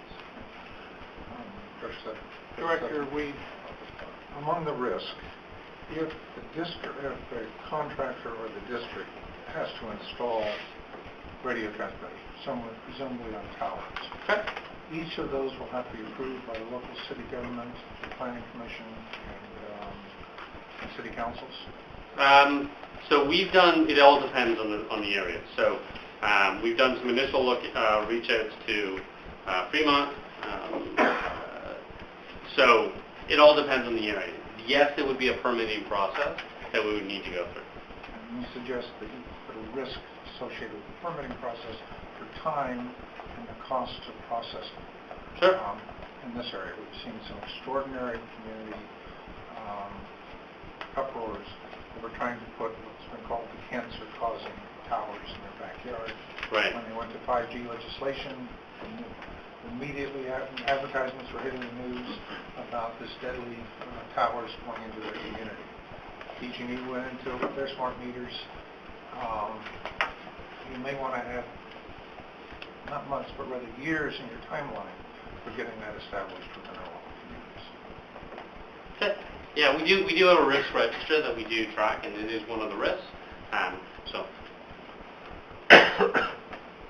any other questions? Just a comment, real quick. In talking to the different vendors about battery life, most of them are talking about 20 years on the battery. Yep. Because it is very short, bursty traffic. It's not intensive traffic that's going on. Sure. And so I keep, not to overuse the word badger, but I keep badgering Right. the vendors on whether you can really expect that kind of life expectancy out of the batteries. Pretty universally, they're all saying, yeah, 20 years. And if a battery goes out, it's covered under warranty, they'll replace it, those kind of things. And That's not correct. to get too deep into the weeds here on cellular, but 5G is pretty much being upgraded universally where you already have cellular in place. So communities that have gone with a cellular solution like Modesto or Merced went out for the entire water system. They went with cellular, and they're able to migrate forward with the current 3G all the way to 5G. And knowing a little bit about the cellular technology, if you even have a 2G cell phone, its technology is backward compatible. Sure. It's like upgrading with any chip technology. It's always in the back, in the rear. So you're automatically upgrading, and it's backward compatible.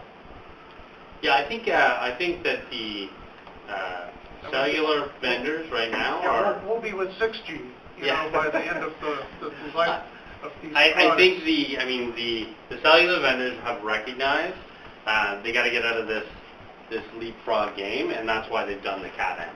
And the CAT-M is designed to be a machine-to-machine type signal. So it brings that radio transmitter cost down, and it brings the ongoing costs. So I think that's where I think if cell is the outcome, I think that's a good place to sell, because I think that's where the technology will end up long term. And most of the battery technology is very low cost, small form factor lithium batteries too. That's correct. Yeah.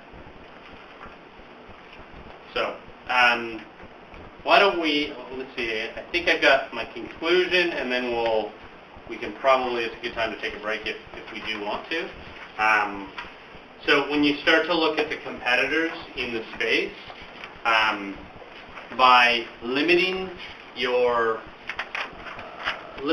field to just one type of technology, you start to limit the competitors that are in the space. So as you can see, there's 3 in the licensed, there's 4 in the unlicensed, 2 in the cellular, 2 in the Internet of Thing or LoRa space. So by going forward with an RFP that looks at all of those technologies and evaluates them on their merits, that's the best place to maximize competitiveness on the RFP. It was suggested earlier that we did not want to have the utility companies, PG in particular, involved in our advisory because they may become a bidder. But my understanding is they would use yet a separate technology if they were to try to get it. So they're using a separate technology for reading their electric meters. So PG&E? Yes. Yeah, so PG&E is using the licensed 450 band, which is compatible with water. I understood that they were also utilizing some of their own network of electrical conductivity in order to putting a signal over it. So they may have a FLAC system in certain areas, but the majority of their network is the Aclara 450 license band. And they use a Bluetooth connection with their gas meters in order to pick up that technology, to pick up the reading? I'm not sure if it's a Bluetooth or not. May I suggest that we look at adding another technology in there to allow the utility companies to bid on it, which would utilize don't even have to describe, just other technologies in your RFP that someone else may wish to bid on, such as the utility company. Sure. So the RFP and the band, we had contemplated PG&E as a potential bidder, and we would allow for pricing such that someone who is doing a network as a service, which is really what that is I've got an existing network, and I'm going to pay you an ongoing, or you're going to pay an ongoing fee to do it. That's what that is, and we will allow for that. And that would be impossible even Bluetooth technology as opposed to one of your other technologies. So, yeah, I have not seen Bluetooth as a technology in the AMI space. So my suggestion is on your RFP that you leave Sure. other. Yeah, sure, no problem. Okay, someone else come up with new technology. On cellular, you have two manufacturers. I think by that you mean Verizon and AT&T? So there's actually probably more than two. That's what I'm leading to. But there are, there's only a couple that are marketing and are pricing their product that it would be a viable option for this RFP. So Badger is one of them, but some of them, a lot of them have a cellular, but it's not geared for, they don't intend on supplying it to 80,000 homes. So that's why that number is 2. There are more manufacturers, but they have alternative products that they would bid instead. 2 cellular providers, Verizon and AT&T. Correct, yeah. Right? Correct. And Sprint was in there too, but they're... Yeah, it all depends on who, it all depends on who the AMI vendor has a relationship with. Right. Okay, so who are the manufacturers that we're looking at that would rely on a cellular network? So Canstrom, Badger. So Neptune has a cellular, but they have an alternative product they would likely put in. Itron may have a cellular, but has an alternative product they would likely bid in. So, but I know Badger is a big one. Canstrom is another one. So I've gone through about 24 RFPs and implementations for cities and water districts in California. Okay. Nearly all of them went with either Aclara or Badger or a combination. There are some isolated situations where somebody went with Itron or some other vendor, but for the most part, it's come down to, even where there's multiple bids from multiple vendors, the top 2 are usually Aclara and Badger. Yeah, I would probably put, for this RFP, I think there's 4 main players that'll be viable. So there'd be an Itron, a Census, an Aclara, and a Badger. Are the 4 big ones, and then there's others like Canstrom that make them, because they have a good combined solution with cellular and ultrasonics. Right. Yeah. So I agree with you. Yeah, but I mean, I think we're reaching out to the market already to make sure that people know the project's coming, make sure know what the priorities are, to make sure we have many vendors with bidding into it. So. I'm glad you mentioned that because I'm going to ask some questions along that line in the next part of the presentation. Sure, no problem. So I think this sort of supports our recommendation is to continue to move forward with all the technologies and measure them based on their technical and financial merits. The next one's going to be water meters, but it might be, if we wanted to break at 6, it might be a good time to... Yeah. Would you like to take any questions from the public? Yeah. We'll try to take a 10-minute break, but before we do that, are there any questions from members of the public here? Any comments? Gripes? Okay, we'll take a 10-minute break. So reconvene, try for 6:10.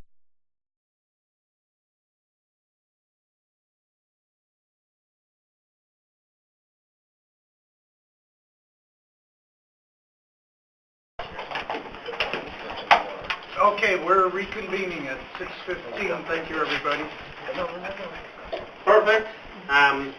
Okay, so we've talked about AMI technology. Now we're going to talk a little bit about water meters. So when we took a look at water meters, there's 5 standards on the residential water meters. So these are the 5/8 through 1-inch type meters.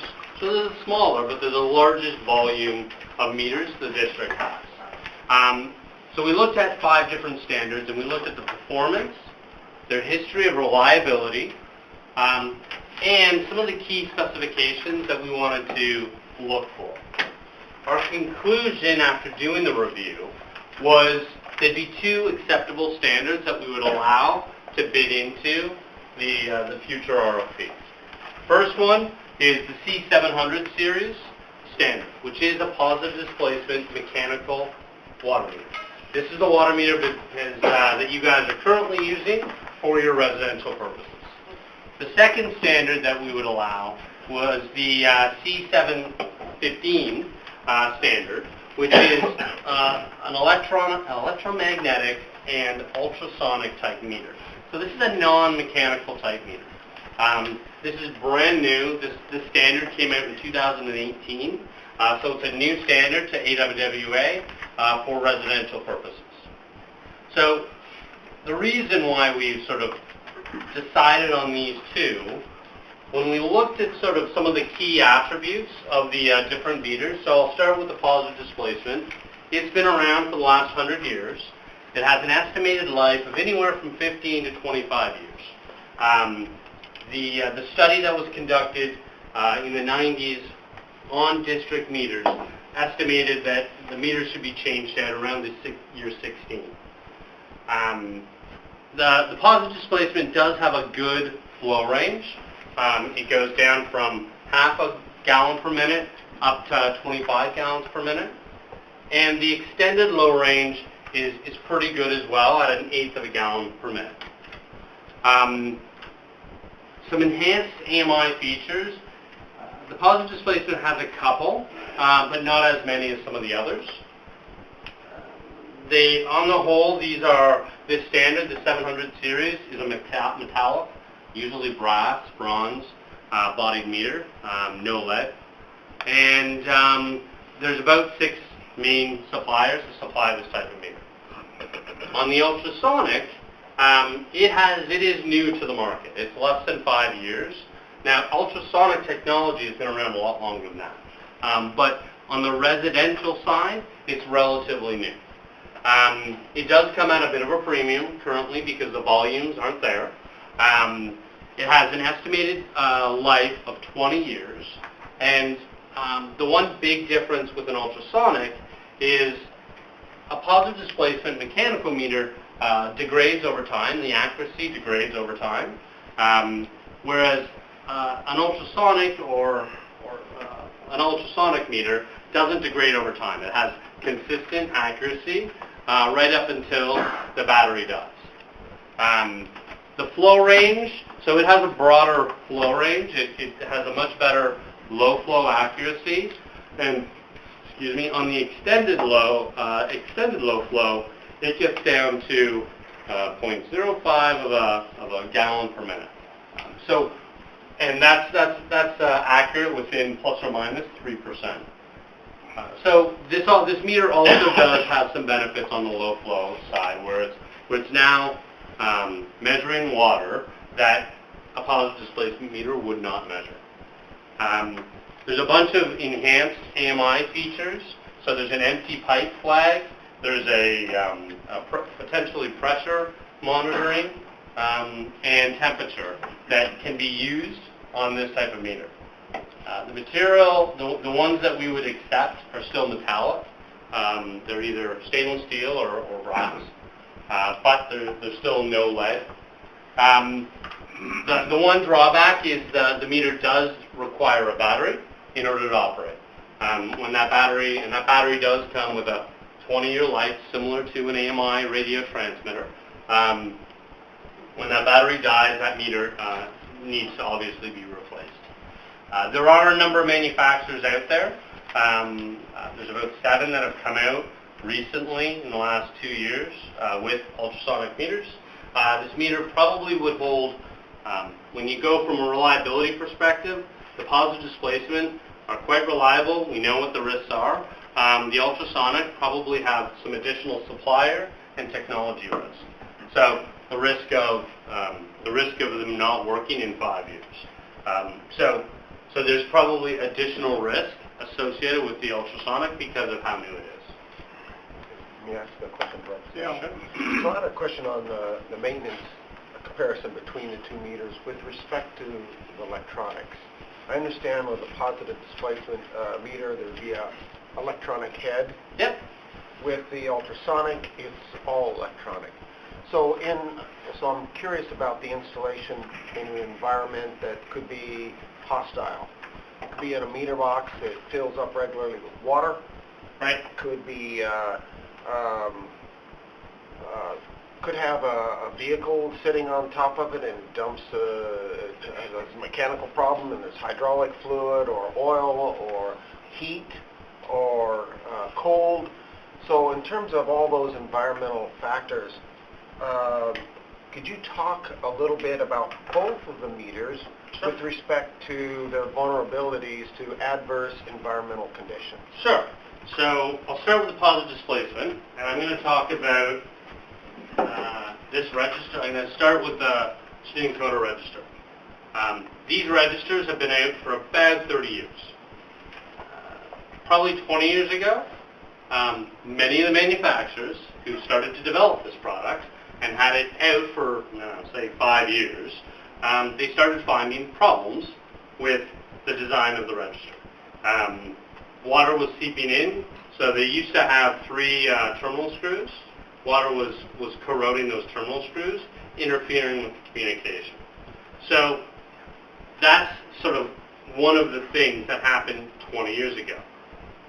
In the encoder positive displacement meters, they've worked out some of those kinks. They know that these, more difficult installation environment require this connection on the side, which is much more robust connection that eliminates some of the corrosion issues. So that's what they did 20 years ago with this.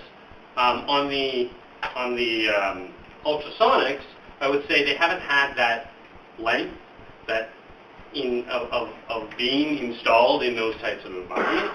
So they might be fine, but they also may find that they've got some design flaws. So I'll grab, this is not... And that's a plastic housing on the... Correct. So what they do is they seal this so that there is no way the water can get through. But often with heat and temperature, plastic does change and it can affect sort of the water penetration. I would say the products that have been out in the field that have had those problems and manufacturers have fixed them have taken some of the risk out of going with a product that has, has had a lot more experience in those types of environments. But they have taken, some of the experience with the encoder register and tried to incorporate it into these designs too. But I still say there's some sort of design risk associated with new products that have been out for 2 years. Does that answer your question? Yes. So they don't have like little motherboards or circuit boards or diodes that fail due to adverse environmental conditions? So they do have chips, but they have quickly recognized that they need to make those devices and those casings completely watertight. And even the wire that may connect the water meter to the radio transmitter needs to either be potted at the factory, so there is no bare wire, or it needs a special connection. We're probably leaning toward a special type of connection that is much more watertight. So when we were at Aqua last week, I attended the Badger presentation, which was on pressure and temperature sensing applicable to ultrasound. And so there's some forthcoming features that are very interesting. And Steve, you were across the hall, the other presentation. So there are some interesting features there. While it was a Badger presentation, 2 of the other vendors were also there to answer questions in the room. And what everybody's emphasizing is the 10 by 10 warranty on the ultrasound meters, because they want to assure customers that are taking a little bit of risk to go with the new technology that they will replace meters if there's a fault of some kind. One thing I was asking them there, but I would ask that our consultants do this with the different manufacturers. It doesn't have to be just for ultrasonic, it could be for the positive displacement meters too. Find out what the record is of failure in the field from different customer environments, Sure. and provide that as feedback for Sure. the staff here and ourselves, so that, what is it, 1 in 10,000 that fails, over a 5-year period? Right. What's been the experience? So, vendors are surprisingly, maybe not so, forthcoming with those stats. Some of the data that I've seen in Toronto and Baltimore, where they have a very large install base, are typically, I'd say 1/10 or 0.2% per year. So pretty small. If it starts to grow beyond that, then it's a bigger issue that gets resolved in a much different fashion. Right. And I might point out there may be a significant amount of data available for the positive displacement meters, but given that ultrasonic meters don't have that long of an installation history, we're not going to have that much data. So I agree with our consultant that there's some sort of design installation risk associated with the ultrasonic that wouldn't be applicable to the positive displacement. And I think this is going to be a difficult decision for the board to make regarding the risk associated with implementing this new technology, which the district is very familiar with. We have ultrasonic meters installed in our treatment plants for certain applications, but there's a big difference between having specialized applications, a handful of them, versus going out and putting 84,000 of them in the field. We do have history with adopting new technology that we've regretted. Ms. Lyons is here. There was a product that seemed great. It was backed by the oil companies, big, largest corporations in the world. It was called polybutylene. And so it's just something to be aware of when you look at the comparison here with the additional features and accuracy that ultrasonic meters might provide versus the sort of the overall risk assessment. Well, two things. First of all the vendors seem very open to providing referrals to customers that have adopted product. So I think we should take advantage of that. Find out what the experience is, the learning curve that these other water district cities went through. I'm specifically talking about ultrasonic. And then, two, admittedly, there is some risk, as Mr. Shaver's saying, but when you have the manufacturers saying that they're willing to solidly stand behind their product with a 10-by-10 warranty, that's a pretty strong statement. It's not a 1-year limited warranty, and then you're, stuck trying to pursue that. Can I define, just so people may not know what the 10-by-10 is? Yeah. So the 10-by-10 warranty means the first 10 years is full replacement warranty, and the last 10 years is a prorated amount. So if it failed in year 15, they would give you a reduced amount to replace that meter. Now the one thing to keep in mind though is those warranties do not include in-out costs. So you still have to go get them and bring them back to the manufacturer. And that applies for the meter, but it also applies for the AMI radio transmitter. So if there's large-scale failures, often they will do that, but they will not commit to that on paper. My understanding, though, is that you can sign like a rider on your agreement that covers special situations. You have to negotiate that with the vendor. Right. So we might want to think about those kind of things if we got that far down the line. Sure. Director Weed? Yes. I believe the issue of the meter is really independent and can be reviewed independent of the AMI decision. They'll decide what future we're going to do. Districts that have gone with AMI, Carpinteria, Coastside, Peninsula, have insisted only on ultrasonic. Because one of the arguments with AMI is you want to determine leaks. Positive displacement doesn't read leaks. Maybe one of the reasons we're not getting many calls from people right now is our meters do not detect leaks. We don't bill for leaky water, less than a 1/8 water. It's been pointed out that the ultrasonic meter will give you anywhere from 4 to 8% additional revenue, which is currently non-revenue water. And if you're going to use a 5%, in lieu of a 5% conservation, which I think is a bogus number, using ultrasonic meters will give you additional revenues, not cost savings, but additional revenues. Mid-Peninsula is pointing out people were coming to them saying, wait a minute, my water use empirically hasn't increased. Why do I have a higher bill? Well, because we're now reading those low flows that we were not reading before. The cost of the ultrasonic meter is coming down, and that curve is showing as it will probably continue. There are fewer parts to an ultrasonic meter. But the technology may go to electromagnetic. Who knows where, as this technology increases, ultrasonic is fairly recent on the market. It's been around for a while, but applying it to meters has been really very good. An argument about the manufacturers.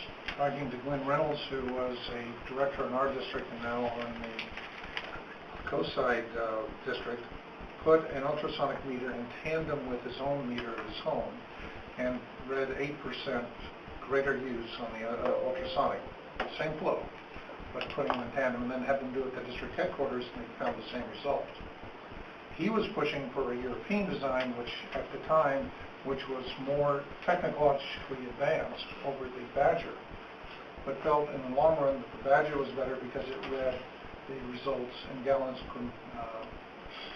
per minute per day versus the metric measurements that they were getting from the European manufacturer. So that was the decision making. Someday the Europeans will probably develop a product that uses English metrics. I would encourage us to take a hard look at the ultrasonic and get an experience with it before we jump into the rest of the AMI effort and look at those costs, because it's far more important to us as a district, I think, to have the AMI in place. Being able to read it on your cell phone, to me, doesn't make a lot of sense. The other question I'll have for you later, no, I'm going to throw it out now and let me answer your point. We're talking about AMI. There's also something called AMR. If you have meters that can be picked up by someone driving around, is there apparently that there's a cost difference on an AMR where you have to drive around, read the meters, or you eventually do it by drone flying over the area. But at least you can still get the readings without having to go to every meter, looking at it and taking a physical reading. So we've not addressed AMR at all. According to Andrew Walters at San Jose Water Company, when he did the investor-owned analysis, for hundreds of them for Chase Morgan, he found some AMRs that made financial sense, where the AMI did not. In summary, I believe it's still premature for us to go down the path and issue an RFP. Director Huang? So I actually do have a question regarding meters. In Sure. terms of the AMI deployment, are we talking about digital or we could have a mixture of positive displacement and ultrasonic meters, right? Yeah, there's so many of the manufacturers that produce a positive displacement also produce an ultrasonic. Right. As long as it's compatible. And it's compatible with the AMI. One Both thing of in them. the back of my mind is we have positive displacement and we talk about potentials in upgrading the register and putting in a radio transmitter. Right. So that's cost saving to us as a district in terms of the amount of meter we actually physically have to go out and replace. And I like the fact that we're going to have two options, because there are locations in our district where my guess would be the meter would be constantly sitting in water just because really high groundwater table. So there might be locations where an ultrasonic meter, even though it will read a very low flow rate, might not be a good meter to be in there just because of the environmental factor. Right. So I just want to make sure that both options are still on the table. Yeah. And there is a possibility of us having a mix and perhaps taper down our meter replacement, and perhaps make the cost a bit more manageable. Yeah, I think the meter suppliers, if you have an ultrasonic, well, not all the time, but if most positive displacement meter suppliers also have an ultrasonic or electromagnetic. So you have an option within a single supplier. Even multiple supplier, as long as it's compatible with the MI Sure. infrastructure, it works, right? Yep. Okay. Yep.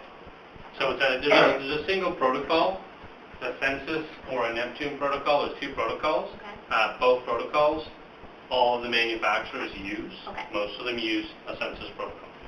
Thank you. On the ultrasonic meter, how much of the meter, the plastic portion of that meter, is in contact with the water? I was going to say none, but not much. So yeah, I mean, Right there. if you look at the 1 inch, you will see there is a small bit that is plastic that has the electron nodes, but that's about it. So one of the concerns I have is, it's probably a silly concern, but the concept of use of chlorine, chloramine, that's well addressed in whatever we put out there. I'm sure I shouldn't say I'm sure everybody uses it, but we do. And I don't want to go back to the old polybutyl. Right. Can I ask another question? You noted earlier that the ultrasonic meter has the ability to measure pressure in real time. Some of them do. Yeah, that's where they're moving. Does the positive displacement meter, do they have that same capability? No, because in order for the reason why they're able to do it is they need, in order to do the calculation for the time it takes the signal to hit here to here, they need to know pressure and temperature. So that's why it's sort of they need it for the calculation, and they're like, yeah, we'll give it to you anyway. So It strikes me that if we're worried about monitoring the operation of our system, the water pressure at a meter is an absolute critical component of that. When water pressure drops, you know you have a problem in your system. The ability to monitor your system then appears to be available under ultrasonic, and it's not, in that metric, not available under the positive displacement. yeah, I suspect it's a separate device. It would need to be installed. It's a small separate device that goes right on the pipe there. Right. And ultrasonic pressure and temperature But sensor. not under positive displacement. Right, correct. The additional cost per meter on that, is there additional cost? So, Say that feature. yeah, I couldn't very say. nominal. So they're still developing it. So I know it's coming out. B, they haven't priced it at 80,000 endpoints. So I would be hesitant to say. It's something for the future that you can enhance your system.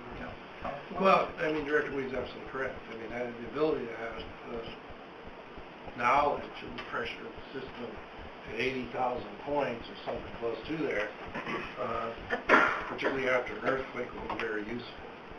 Let me point out there's another technology which is being used again by San Jose Water, and I've given the video to check out. And that's for measuring the system by using sonic. And they have an attachment they can put on fire hydrants, and they can determine anomalies in the water flow through sonic measurements and get a wireless feed and measure the operations of the main pipes in the system, which is really what's critical to us. When it comes to the issue of water loss, which is even a more important element, and we're talking about regulations, there's AE 555 and then a series of other water cutoff and water availability measures coming down the pipe. We need to be able to determine accurately how much loss there is in our system versus the customer. And if you have meters that can't tell you how much water loss, from 4 to 8%, is on the customer side of the meter, we run the real risk then of being hit for liabilities that are not our fault. We have a remarkably good system, but our water losses may well be on the customer side, and with positive displacement, we have no way of knowing that, which makes me wonder why we're even considering positive displacement in this RFP. So would you help me understand how the ultrasonic meter helps us understand loss at the customer side? We know ultrasonic will measure very low flow rates, but how does that translate to loss? Because it doesn't measure the low flow rates of a positive displacement, and so in the bottom 4 to 8%, you have no idea how the water is being used. So if you do have a leak of 4 or 5%, which is well within the rank, we could easily put us into the problems you have with meeting the code are not our problem. Okay. They're the customer's problem. So The only way to measure that your is scenario ultrasonic. is assuming very low flow rate equals loss on customer side. It's not because the customer is using it. That is, whether they're using it or No, not, I it's was still just not. wondering how would It's it not translate to the water loss definition is on non, the customer side. they don't talk about Don't leaks worry. anymore in the legislation. I They thought talk so. about non-revenue water. And 4 to 8% of your non-revenue water exists as your standard real-time today. We do not measure 4 to 8% of our water as non-revenue, whether however it's being used. The laws are telling us to reduce our non-revenue water as a system. And if we don't have the ability to determine how much is on the customer side and how much is on our side, and you cannot do that with our current meters. With all due respect, I would agree with you. Ultrasonic meter would allow us to measure the currently non-revenue water. I was just a little bit confused between non-revenue water and actual water loss on the customer side. Well, Because it's not- our meter cannot measure water loss. We have no Our idea. meter- We know right meter now what we goes have through. That's it. anywhere from 4 to 8% non-revenue No, water on the customer I side. understand. It's just the terminology disagreement. I think we have clarified. Okay. Shall we Well, move on? Yeah, I have a question for you. Sure. So from my experience with electronic products, network products, when a standard is being developed, adopted, and I've worked on international standards bodies, IEEE stuff, usually there is a lot of documentation that goes into preparing that standard, including all the rugged testing that goes on for a product, for temperature ranges, vibration. There's all kinds of statistics available to showcase for people on the standards bodies that the technology is ready for prime time. Don't we have anything like that from AWWA on ultrasonic? So the AWWA sets a performance standard. Yeah. And then it's up to the manufacturers to manufacture products that meet those standards. Is one of the standards a longevity standard for being in the field? Ben, I don't think it is. I don't think it is. I don't So think it's the range, it's the performance range, it's the lay length. I don't know all of the factors, but it's not. It doesn't say you have to have this type of testing done. It doesn't say that. And I should add that AWWA standards are negotiated standards. Correct. They're not like ASTM or some of the other standards organizations that develop their own standards, and they do, a lot of basically all-encompassing testing. Mm-hmm. So it's a little bit of a different thing. Mm-hmm. It's like building code standards as well. They're frequently negotiated, and sometimes they roll them back after a few years. For example, my home, the floor joists are spaced at 4 feet on center. They allowed that back in the late 70s as long as you use thicker plywood, 1.25 inch plywood. Mm-hmm. I can tell you that I understand why that standard isn't allowable today. The floor is like a trampoline when you walk on it over time. And with front load, because I have to use a high efficiency washer, you should see a washing machine do gymnastics in your laundry room. So it's a negotiated standard. You just need to keep that in mind. And this is one of the reasons why I think this is going to be a hard decision for the board. So when we looked at the alternatives, we looked at IT technologies. We understand there's a number of different vendors that can provide different types of solutions, whether it be on-premise or SaaS service, software as a service. We looked at AMI communications and established that the 4 main types of technologies that were reviewed are viable and should be evaluated going forward. On the metering side, we narrowed down the selection criteria to the proven standard of the C700, as well as the newer standard on the ultrasonic. So I know the next is, I forget, is it POC? It is. No, it's for the procurement process. So, do we have any other questions, or move on to the procurement? Okay. Maybe easier just make a statement at this point that we're doing the procurement gets us into the process and procedure. Make a note. How did we get down this rabbit hole in now so many land world?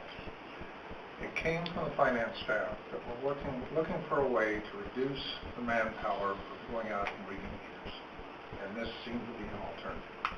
We had done a pilot program that proved that we could do it, and we could hook up anyone in the community now under that pilot program. Instead of 400, we showed a way we could bill it. We never implemented it because there was no interest in it from either the customer, and then the district didn't pick up on it. We've now evolved into this process. The same cost savings can be achieved without any of the investment by merely changing your meter reading and your billing to us. You can decouple them, bill monthly, which millennials I don't like, and stretch out your meter reading time. It's very static, very stable for the vast majority. So going into a process has a curious initiation and clearly leading edge technology on the meter side, and there's some risk in that. And ultimately, why? So, up until now, we've really been talking about the phase 1. I would just like to make one comment for the record. We discussed that. We already made that discussion. That's why we're here today. We as a board, you didn't like it. We agree with that. We get it. You don't like it. You brought it up every time. We have chosen as a board to go down this path. So I am on record right now of saying this path was chosen by this board to do this. That's why we're here today. That's the only reason we're here today. It wasn't something that the finance department came up with. We as a board elected to do this. And we decided to do this as a group tonight because it didn't belong in a meeting, because it would have been too long. Because that subject keeps coming up. We made this decision. I don't want to hear it anymore. This decision was made. We had a workshop. We had a decision. We had another presentation at the board meeting, and staff was prepared to charge into the RFP. Director Sethy properly asked for additional information, and thank God we have it tonight, because for the information that we are getting tonight is a quantum leap in difference in detail and utility over what we had going into the last decision. So we're in a learning process, and hopefully the board will come to a decision and rationality. When we start, this got dropped into our lab about a year ago. We had a capital improvement plan and how we were going to spend a great deal of money. This matches the totality of that capital improvement plan. We have had no discussion of what we're going to have to set back, drop off the table in order to go charging down go into this world, which has no potential true payback. We're giving, and it has nothing to do with providing a safe and reliable water supply to our public. It's a billing mechanism. We're putting on hold, and as we did with fish ladders and some other things, environmental stuff, the maintenance and operation of our water supply. We're forgetting what our primary goal and purpose is. Director Weed, I hear where you're coming from. I think we all do. And with no disrespect to your opinion, it is your opinion. And we as a board went through several different processes over the last 2 years. One included development of our strategic plan, setting our priorities. This was one of the priorities that we discussed as a board. This was We added may about a not year have ago. been in agreement with it. Then we established our budget and our CIP priorities. This has always been one of the top priorities for the district. This was tossed in about a year. I respectfully disagree with that. We've been talking about AMI for some time, going out and researching markets and everything. And I agree with Director Gunther. We don't need to relitigate this every single meeting. We don't need to. I think that's just clarified. We have not decided to go down with IMI. The board as a whole has decided that this is a worthy project for us to look at. That's why we looked at the Right. business case. We're looking at the technology. We're looking at the timeline. Nobody made up their mind yet. We might have personal opinion. The board has not decided yet. So give this a chance. The board as a whole decided this is a worthy process to evaluate. So that's what the presentation is all about tonight. So I would encourage you to move on. Yeah, we're exploring Yes, the we're opportunity. just looking at it. So the phase 2 is broken into 2 parts. So the first part is a procurement part, and the second part is a POC, or a proof of concept. And the procurement part is really critical to make sure we're sort of going back to the business case, to what those financial numbers are, and confirming that, you know, the project that is contemplated is what we were thinking it was. So the procurement, I want to emphasize, is although the procurement will include both the POC and the full deployment. Now, that doesn't mean that it automatically goes through. So after the procurement, we would return to the board for approval to move ahead. And in the POC, there would be another stop and evaluation, which I will talk about later on in the presentation. But understand when I'm talking procurement, it's intended that there would be a POC, a stop, and then the same vendor would then move on. To clarify for the record, so as part of the procurement process, if the price came out way higher than expected, it is the board's prerogative to stop at that Correct. point. Thank you. So there's 3 main elements of this procurement. There's the AMI system, which includes a bunch of products. So it's a radio transmitter, data collector, but it's also software and implementation and training services to connect this technology to the existing Kayenta billing system. There is water meter supply, which we've talked about, and that includes both water meter, full water meter replacements, and register heads. So that's the device here that I've pulled off. And there's installation services, and those installation services include not only the physical labor of doing the work, but also project management, customer service. So if someone had a problem, they could get on the phone and get a hold of the contractor. Public outreach to inform the public of what's going on and what the benefits of the program are and how to use the new features associated with the AMI, as well as data management. So there is a number of components to it. As we reviewed it, the best option for the district would be to go ahead with one RFP, looking for one single vendor to get a solution that encompasses all 3 elements. We did talk about the AMI customer portal. We're going to do a second RFP that does that separately. And the main reason is, if you remember the slide that Mark had with all the vendors, you'll notice that there's not much consistency with the vendors in the customer portal. Don't move down to the AMI. Although some of them have some limited functionality, the district would get a much better spread of products, of software, of solutions, if we pull that in. Question. Sure. In looking at other AMI implementations where the RFP asked for bidding on the installation, I noticed that there are a number of water districts and cities that decided not to go with the vendor, but to use their own in-house personnel for that, because it saved a lot of money. So I'm wondering how our own staff feels about handling this kind of work.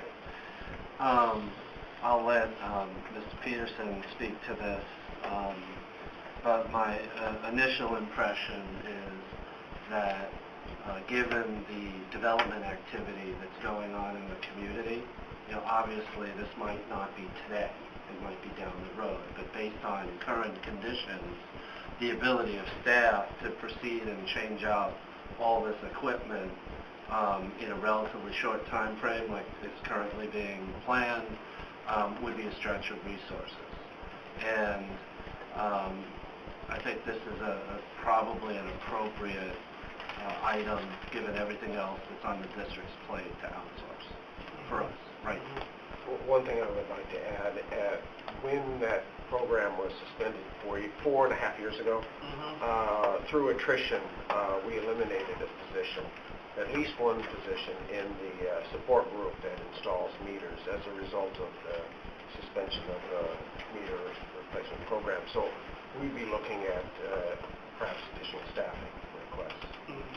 And, for a relatively short-term project, bringing on additional staff, when you can use the magic of capitalism and actually have it bid on, it just seems like this is a good project to use outside resources. I kind of agree with that makes sense, but just wanted to bring it up because I have noticed other water district cities assuming responsibility. To remind the board, our philosophy has been to be lean in staffing. So, maybe other agencies have a more available staff than we do. But this is just tongue-in-cheek, but I haven't walked around the headquarters and in the field and seen any employees that aren't doing anything. They're all busy, very busy right now. So it just seems to me like an appropriate project outsource. Maybe if the economy crashes 3 years from now, it might be a different story. Makes sense, but I just thought I'd ask the question because I'm observing what's going on. The other key is what length of time are you looking at installing the meters? You're looking at incrementally. We have a 15-year program. We did. So we replaced one set of meters and after 1/15. So after 15 years, we start over again. We can handle that with a base-loaded amount of staff. But if you're talking about some shorter period of time, we're not staffed appropriately. Great. If we were to do would that avoid the need to go to the market for use up our bonding capacity for this project as opposed to other projects which we have in our capital improvement list? I think Ed would be, Mr. Stevenson would be best to respond to that question. You're talking about if we didn't have to do, if the install costs weren't included here, would the capital cost be such that we wouldn't need to issue debt? Well, we have so much debt capacity. Now, one time we were looking at $33 million. I think that number's gone up now to go out and borrow money to install this in a fairly short time frame. And this took top priority over everything else that we wanted to do, which is apparently going to have to be put on hold until we can go out for another issuance of debt or pay for it out of HIDE, and that HIDE may be pretty thin. So obviously we're going to have to offset other projects for this if we do it all at once.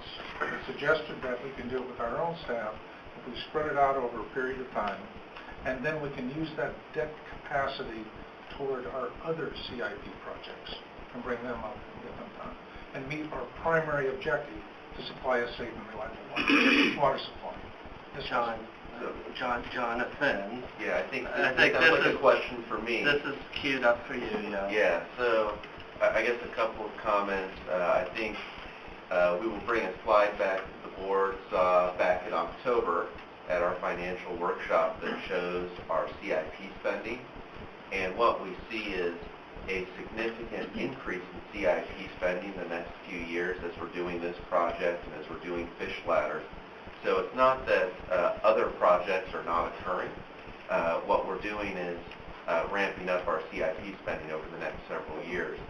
And we're funding almost all of this out of pay-as-we-go revenues. We are planning on issuing, approximately $14.5 million of debt to fund half of the AMI project. But that's the only new debt we are looking at adding within our current financial planning window. And given our debt coverage ratios that are currently in the 400 to 500% range and our bond ratings and reserves, that $14.5 million of debt is nowhere near putting us toward the limit of our board policies of 200% debt coverage or going to stress our debt capacity. The other comment I wanted to make too is in regards to project costs.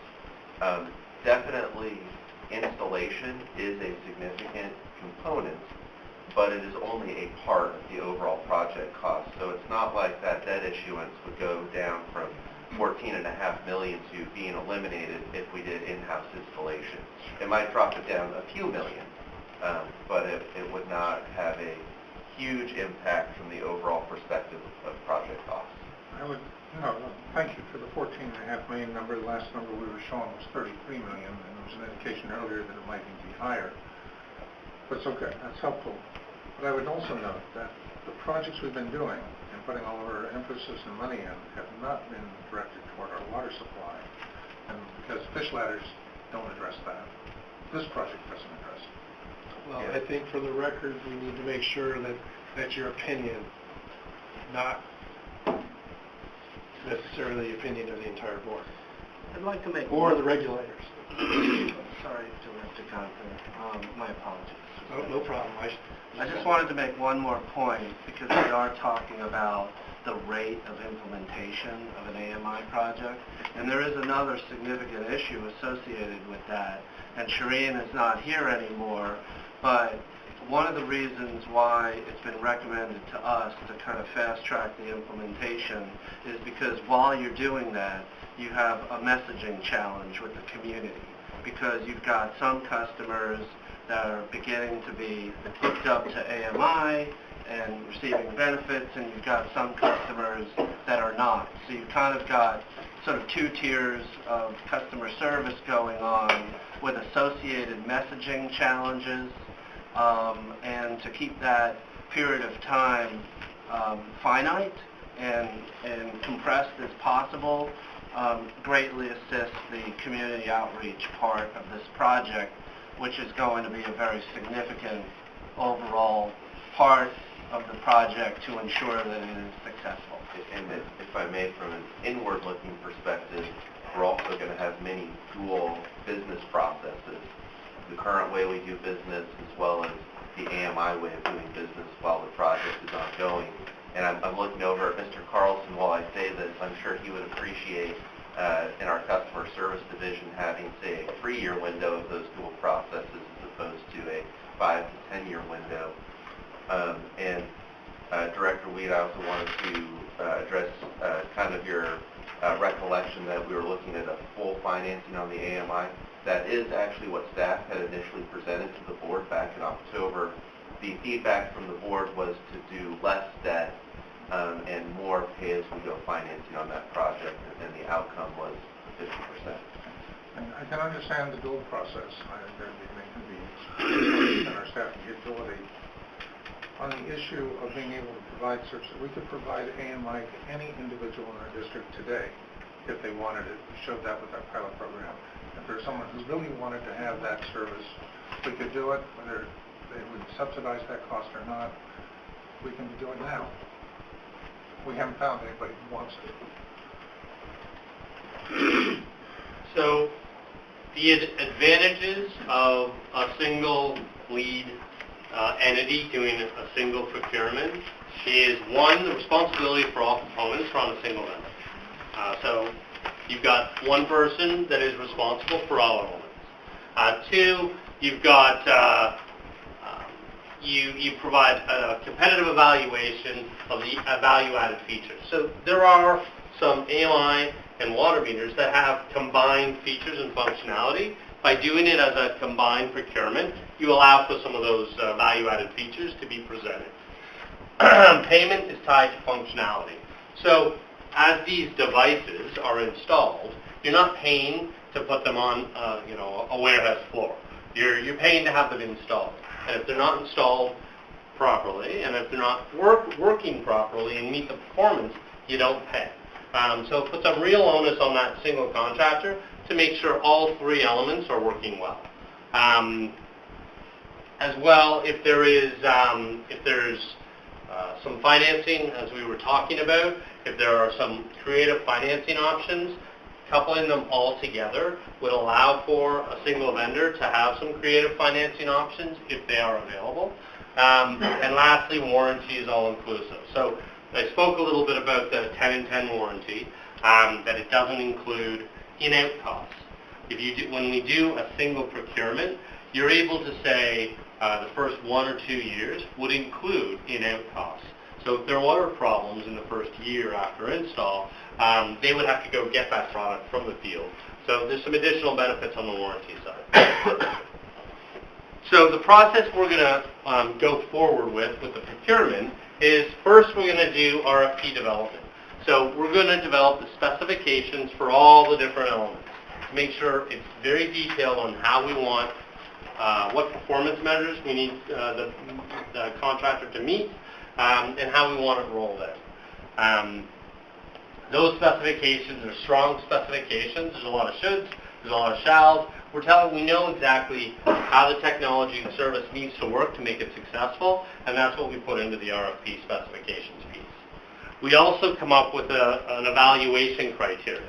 And this evaluation criteria allows for us to put points to all the different elements that mean something to the district, but also look at the technical and financial. And the financial is often the initial capital costs, but also the long-term costs. So we put evaluation onto that. And we design that before we put the RFP out to the market. You know, the comment on the RFP, one thing I kind of recognize from reading through other RFPs is, and remember I work in the industry, so I'm looking at the RFP and it looks like it was so narrow in the specifications that it was really driven toward a single vendor or a single vendor outcome. Yep. And I think you see that a lot in the industry, especially where you have close relationships behind the scenes. I'm hoping that we will keep our RFP broad enough that we get truly competitive bids. Yeah, it's a good point. You are right, there are some RFPs that very much slant to a single technology or a single manufacturer, and some consultants always end up at the same answer. So I've done over 10 procurements, and the outcome of that included a Nitron system, a Neptune system, 2 Itron systems, an Aclara system, and a Badger system. So the RFPs and the specifications that we put together were very, very cognizant that this one little sentence is going to kick this vendor out. Is that what we want to do?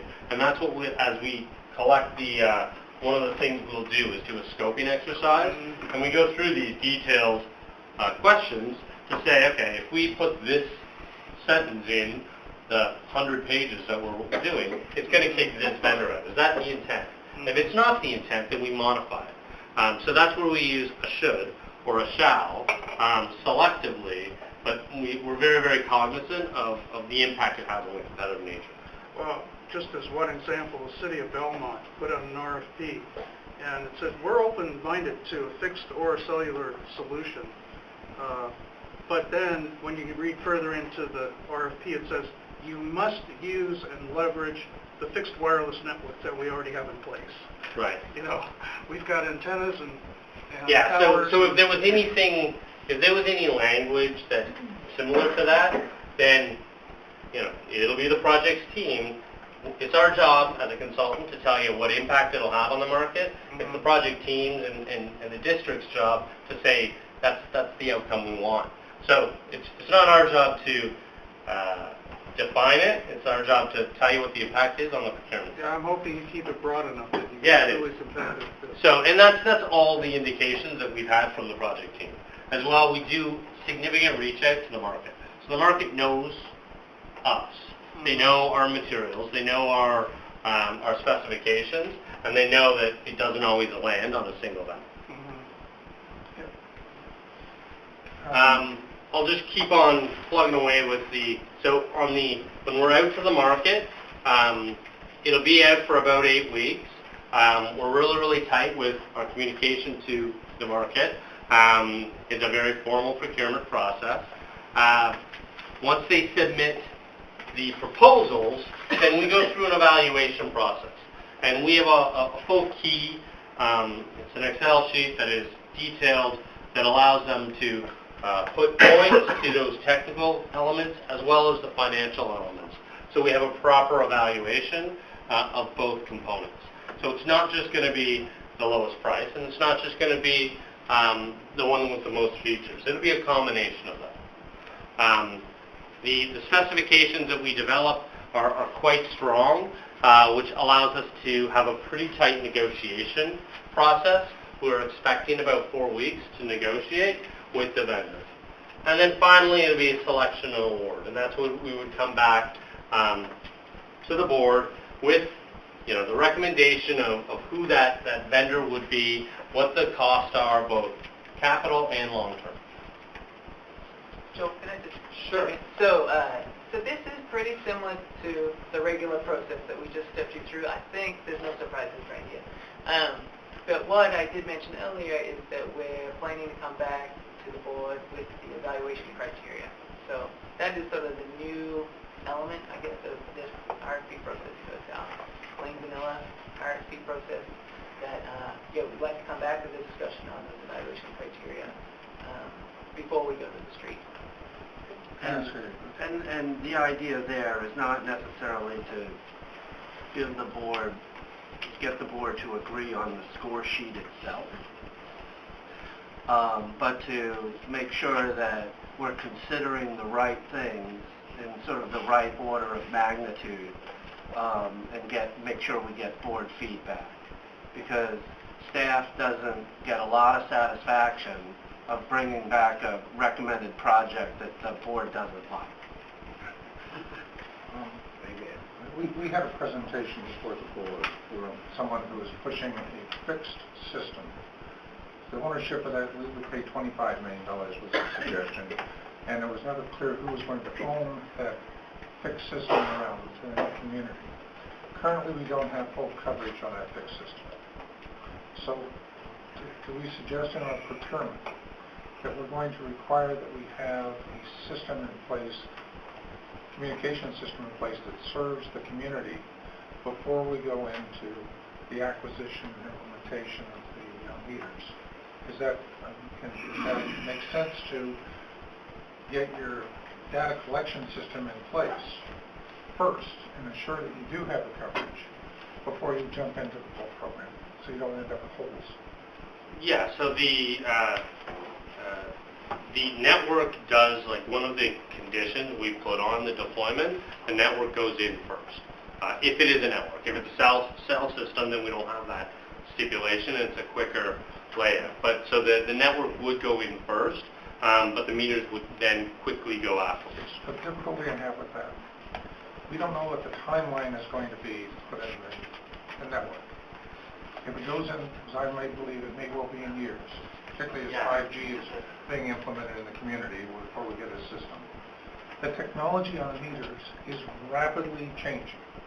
So the technical decision you make now, or the procurement, have been totally different 2 or 3 years down the road.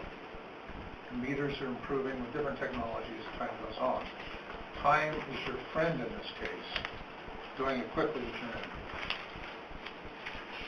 So we will get into what a POC looks like, a proof of concept, which will prove out both the radios, the install, as well as the network. So the outcomes of the procurement process within Phase 2 is going to be the selection of a single AMI, meter, and installation solution. So it's an overall solution. So we're not picking individual pieces. We're going to pick an overall solution. As well, we're going to select a customer's portal vendor to be deployed at the same time, around the same time as the POC. And ultimately, when we come back to the board, it'll be award of the POC deployment, not necessarily the whole thing. So if the board is in approval, then the POC would get approved, which is a limited deployment, which I'll talk about next. So now we're chugging away, and now we're going to move into the POC deployment and validation process. So what a proof of concept is it's a limited deployment of the selected overall solution within limited geographical areas. So it's a stress test of the solution, and it's designed to make sure that A, it's performing as intended, but also that we can identify those business processes and revise some of those business processes so that when we go to full deployment, the customer service and billing staff are able to use the technology right from the get-go. There's a demonstration of intended features and functionality. So this is where potentially if there was a functionality... I don't know what happened. That's okay. It's trying to break the ice a little bit. We're going proof of concept. Somebody's calling in. I'm calling a friend.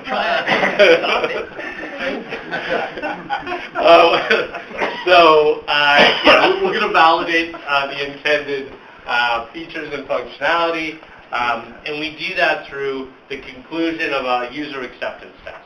So this is a very formal process where we have use cases and outcomes that we want to get. And we do that before the POC is issued. Does this go all the way, does this include everything up to the billing? Yes, it will. So all the software, everything is... Yeah, so I will talk about the POC. I will talk about that on the next, when we get into POC. So, you sort of teed me up well. So we're going into the POC criteria. So when we were deciding how we were going to design the proof of concept, we took a number of factors into account, including geographic considerations. Wanted to take a look at population density, topography. We looked at target customers, making sure that we had a good representation of all the different types of customers within the district. And then we looked at size. We wanted to make sure that the POC was not too small so that we wouldn't be able to get all the target groups, but also not too large to risk, if something didn't work, it wasn't too large of an investment into it. We also have a definition of success, which is really around passing the user acceptance test. So we selected the proof of concept. It had to be large enough to address all the customers, like I said. It had limited, so we decided on a couple limited geographical areas. We wanted to do it in areas close to ACWD facilities, so that if it was a RF type technology where we're deploying the network, we have somewhere to deploy it, to test it. The estimated range in terms of cost was between $3 and $3.5 million is what we're thinking the POC will cost. Before you move on, I just have a quick Sure. question. It was actually in your slide preceding this one. Okay. When you were talking about targeting customers and consideration, is there a step in the process where there's some communication with the customer about what's going to be installed? Yeah, and I'll cover that in the, I will cover that in a couple slides. Okay, great. Yep. Where I'm coming from is the PG&E rollout of its Right. technology and the pushback it got from customers. Right, so I've got it's a couple slides Cool, down, and then cool, we end with a POC, with Thank you. public outreach. Thank you. So the $3.5 million here, Yep. you say it's included in the project capital cost estimates. You mean the financials that you already laid out, Correct. right? Correct. So we're not duplicating things. No, that's not an additional cost. Mhm. That is, one, there's a whole bunch of setup costs in that $2.5 million. That when it's successful and it moves to full deployment, those costs are already sunk, and so that 3.5 comes out of the 33 that we're expecting. I'm going to give you a pat on the back. So the two areas we're looking at, one is Warm Springs, and the other one is Mall. New Park Mall. There it is. I knew I was going to forget one. So that's two areas. The Warm Springs area, obviously on the southern part of the district, and then the other POC area too is broken into some customers within Fremont and some within Newark. So I actually have a question for staff on this slide. So just out of curiosity, if memory serves me right, we have some really difficult to read meters that's actually on someone's driveway. That usually we have cars parked on top of it. Is it in any of these POCs? Just wondering. I don't have that answer. I seem to remember a long time ago we used to specific have... locations. Okay. Occasionally we have people, we try and avoid meters in driveways. Right. We do have a small sprinkling of them. Yeah. These were chosen though because of some of these areas are difficult, certainly to get signals in and out, Okay. both cell and radio frequencies. Right, I saw the topography, Yeah. which I was glad to see the Warm Spring area. Right, up there in the Right. Avalon Hills, and Right. so we've got the flatlands and also areas where there are buildings that could interfere, right, tall industrial commercial buildings that could interfere. I'm not sure about the meters in the driveways though.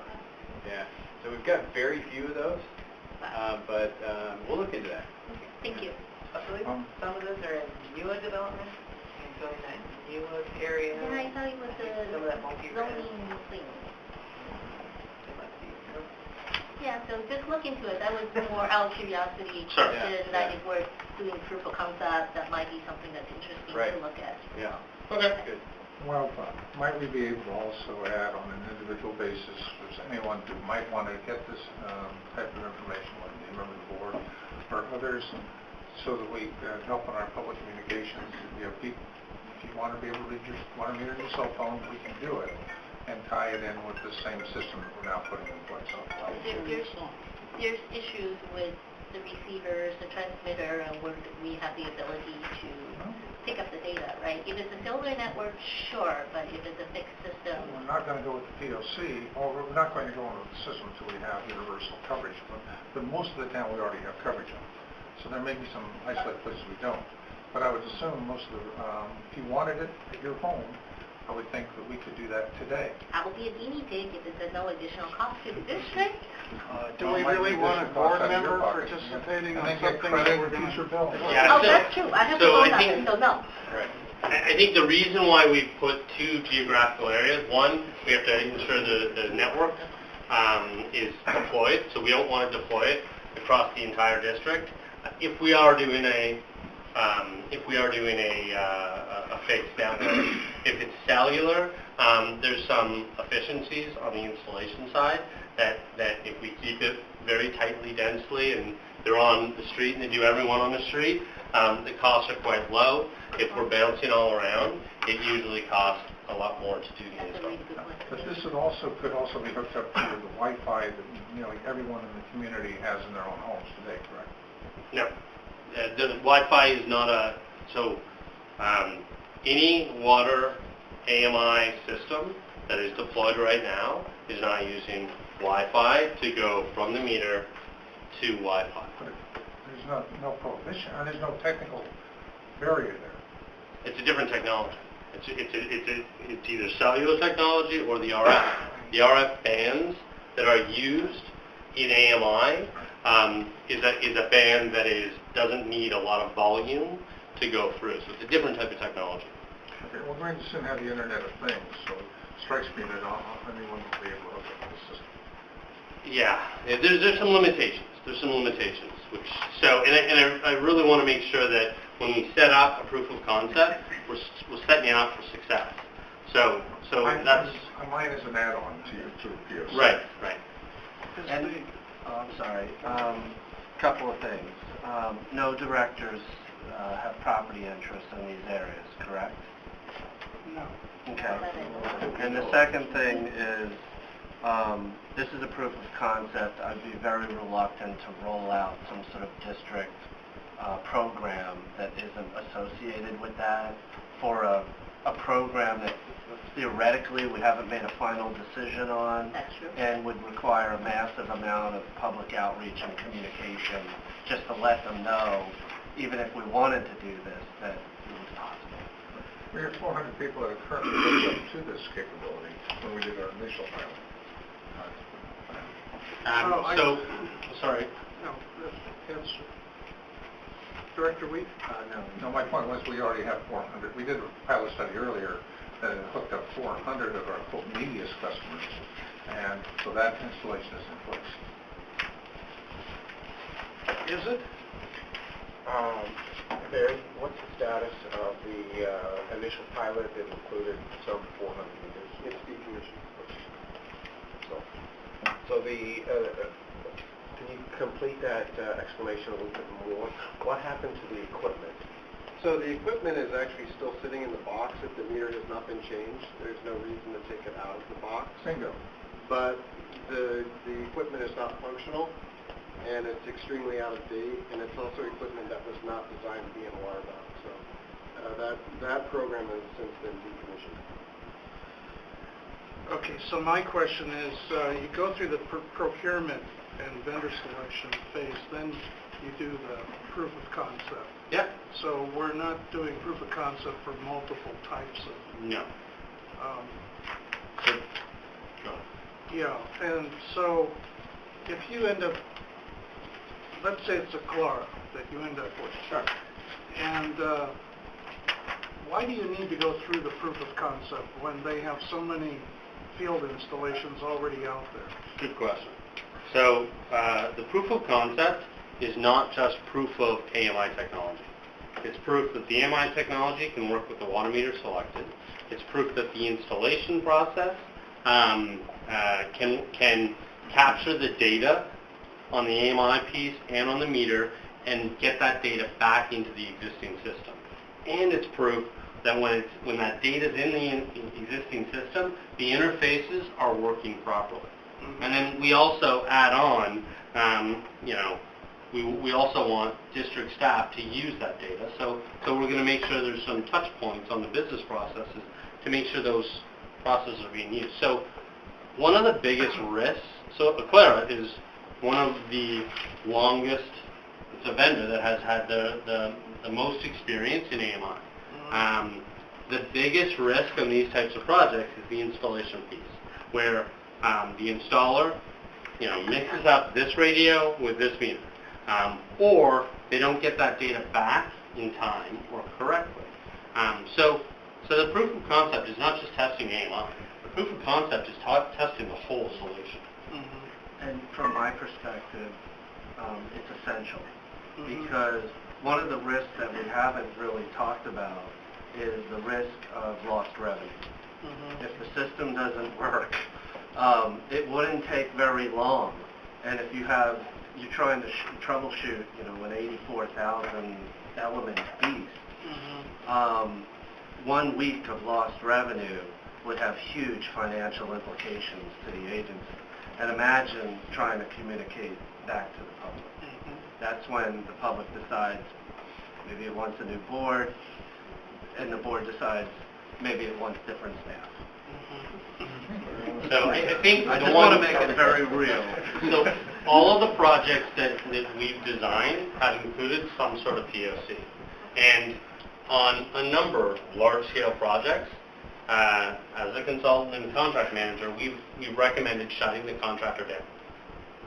They were shut down numerous times, actually. And what the result of that was, it forced them to redo some of their business processes to make sure that data was coming in correctly. And once we shut them down, they fixed their problem, their installation quality rate was well over 99%. So that proof of concept is really, you got to prove it.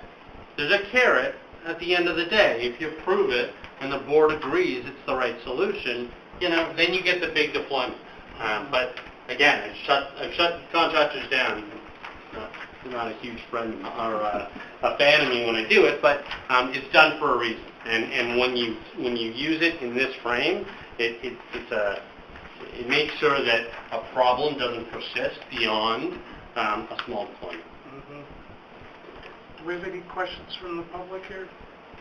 Comments? Question on your proof of concept for the question of the data, will it be put into a cloud or will we be looking at local servers? It depends. If it's a cellular or Internet of Things, it's going to be a cloud solution for the head end. If it is if it's a licensed, standalone network, then cloud is an option, because a lot of the vendors are doing network as a service. So that'll be a decision that the district will have to make. I think my remote's not working.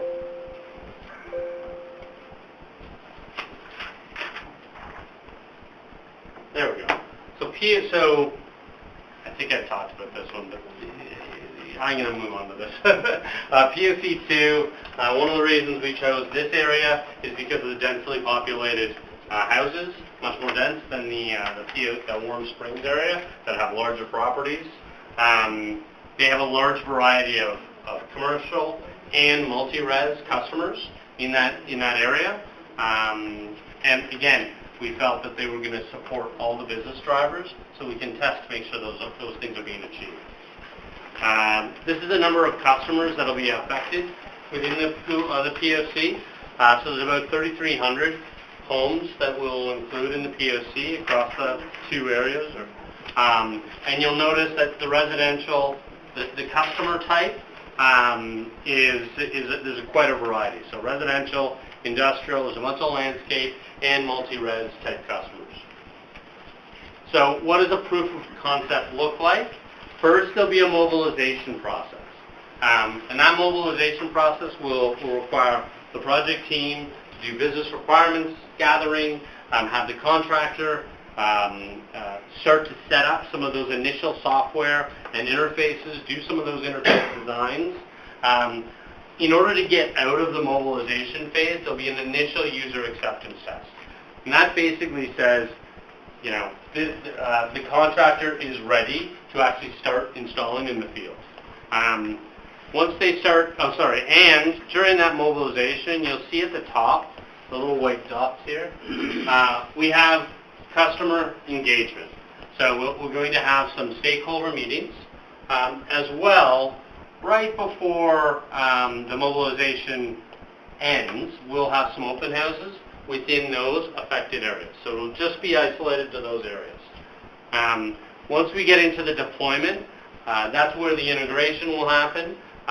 We'll start to finalize some of the installation processes of getting that data back into the Kayenta system. There'll be the meter installations, obviously, and there'll be public communication going out to those affected in the POC. And I do have a couple slides on that. That's the last section. So we're risking beating a dead horse again. So meter upgrade and installation includes upgrading existing positive displacement meters. It does. With a register or replacing it with either positive displacement Correct. or ultrasonic. Okay. Correct. So then after the POC, we move into an acceptance phase, which is really driven by a few things. One, the final user acceptance test, which is, with these types of systems, in order to test leaks, it's difficult to do when you have no meters installed. So those are the types of reports that we're going to test, to make sure that where consumption is required for the test, those types of tests are done at the end of the POC in a final user acceptance test. We'll also do a full billing period to make sure the water bills are correct and going out and showing the information correctly. Once that acceptance is reviewed, evaluated, then we come back to the board to show sort of where what that evaluation or acceptance looks like.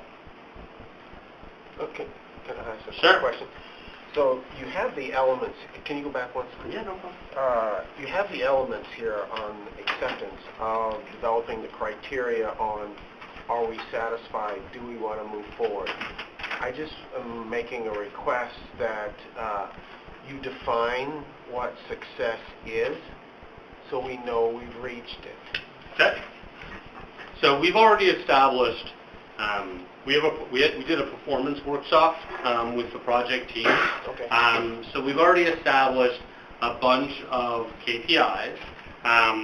So we've already sort of taken a few steps toward that, Great. which we can share with you. So that's all the information I have to go with. So It's not something we have gone through, listed during the project what success looks like, and after the project, which does include some engagement, evaluation of how engaged customers are. That sounds cool. Thanks. Perfect.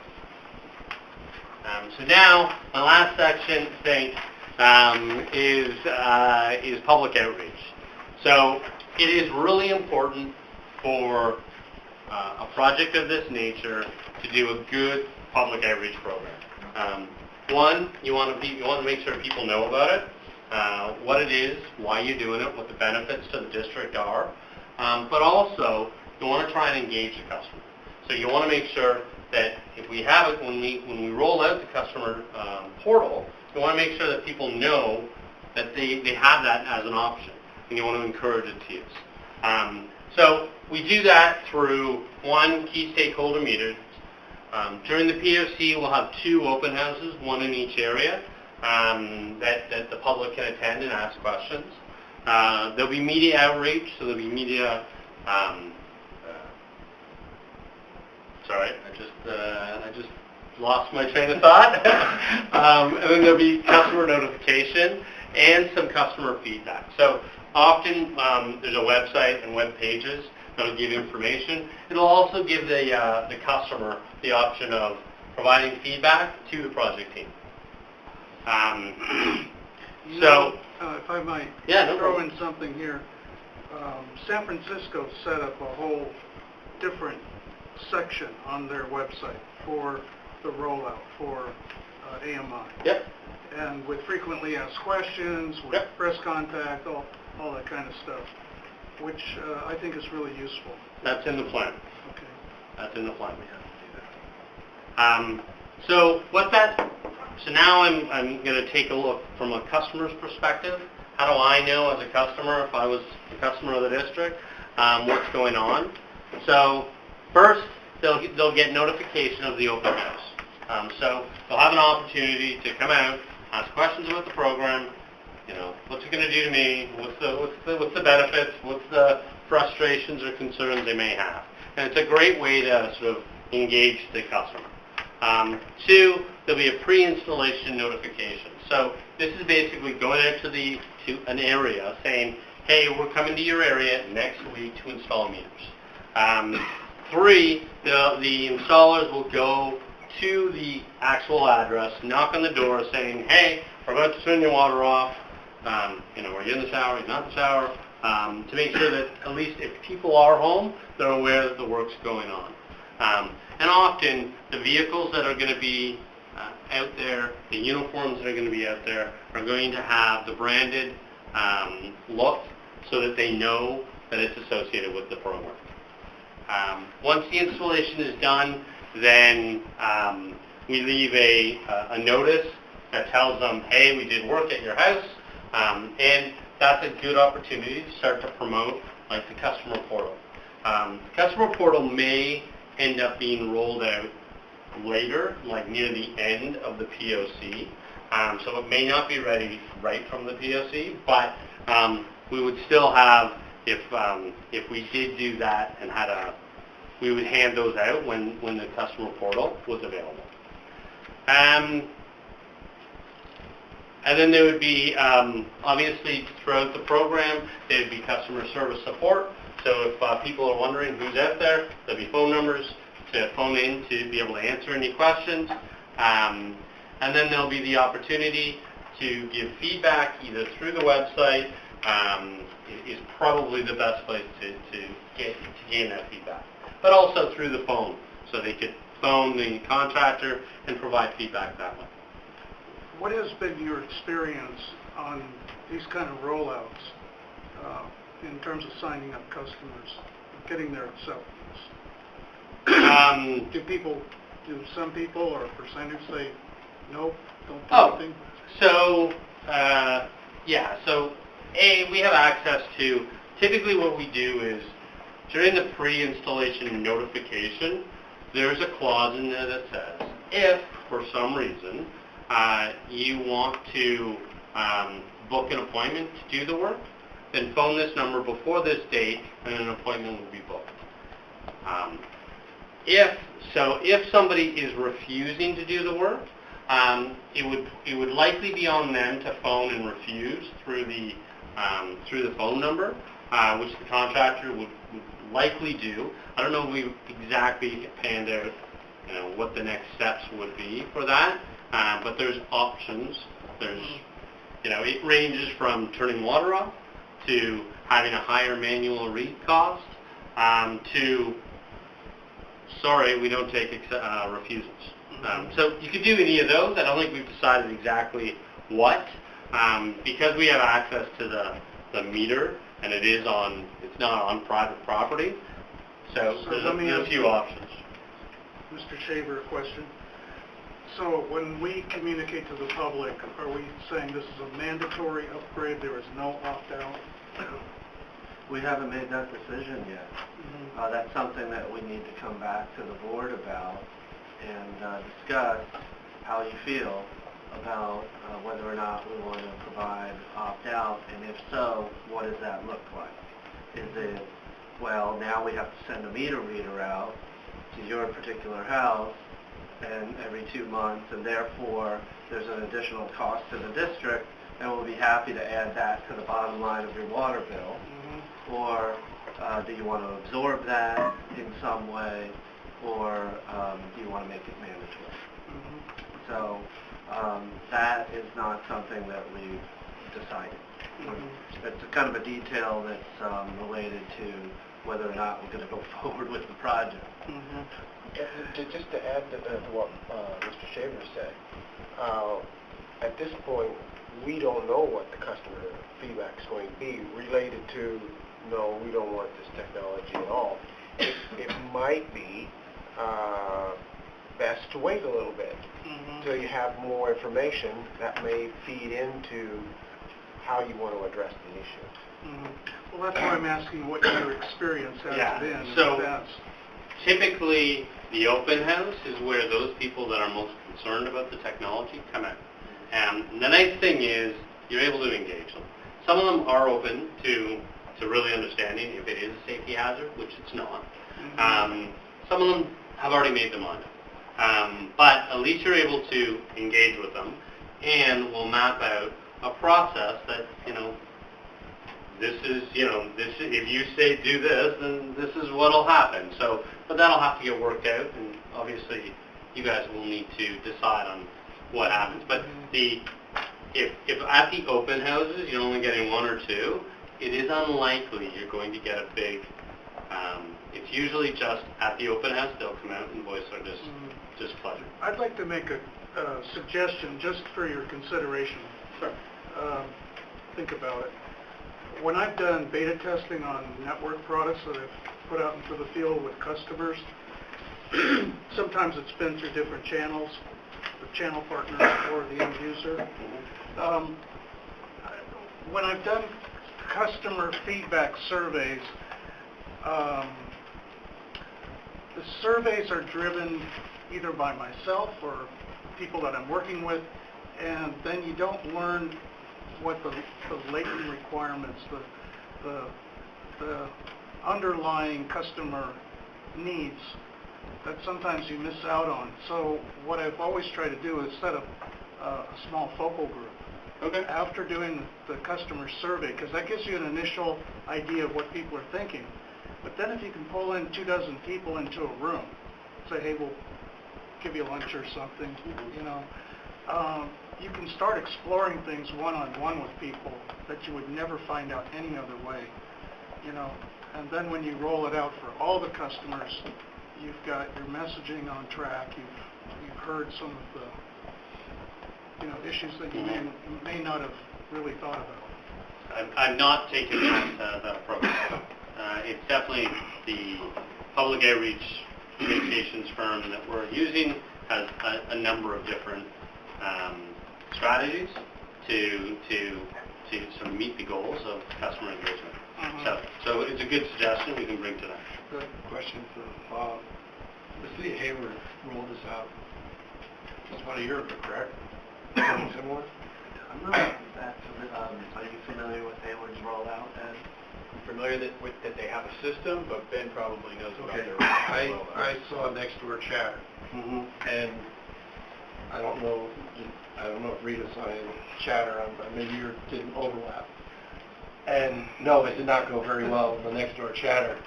I wish I had printed them out. And yeah, obviously you're getting the most vocal of the customers, but I think we need to have something in place for those that don't want to do this. Because their feelings, one of the things I saw was, this is just another way for the city or the water, someone, I thought it was us, want to get more money out of us. And so I can almost guarantee you that's going to be there. Because I saw it in a small segment of what I could just see.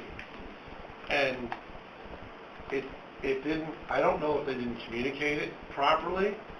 I don't know how hard they tried to communicate it, but the perception was, they're doing this, we don't have a choice, they're doing it to get more money. And I do think we should have an opt-out. This is my own opinion. However, that said, I believed those who didn't want the PG&E would have the same option, but you pay for that opt-out. So the rest of the customers in the district will not pay for that. So I will not support any type of we will absorb those costs. Or if we do this, it hasn't been done yet, the cost will be, if you don't want to be in it, I don't think we should force anybody to be in it, but there'll be costs associated with not being in it. We'll send a meter reader out, but that's for a different day. So anyway, I just want to let you know the chatter from Hayward was, granted it was small, and certainly a very, very small segment, but there was a lot of very negative, the city is out just to get more money out of us. And why are they doing this? Who authorized it? So, like I said, I don't know how well they advertised it. I don't know if they did any community outreach, but I don't think it went very well. Well, you know, and I think all of you have seen some of this from the vendors' end of things. They kind of coach you on how you have to do your rollout in a smart way, right?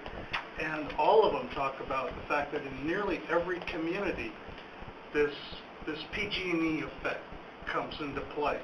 That people think that the utility is trying to rob them of money.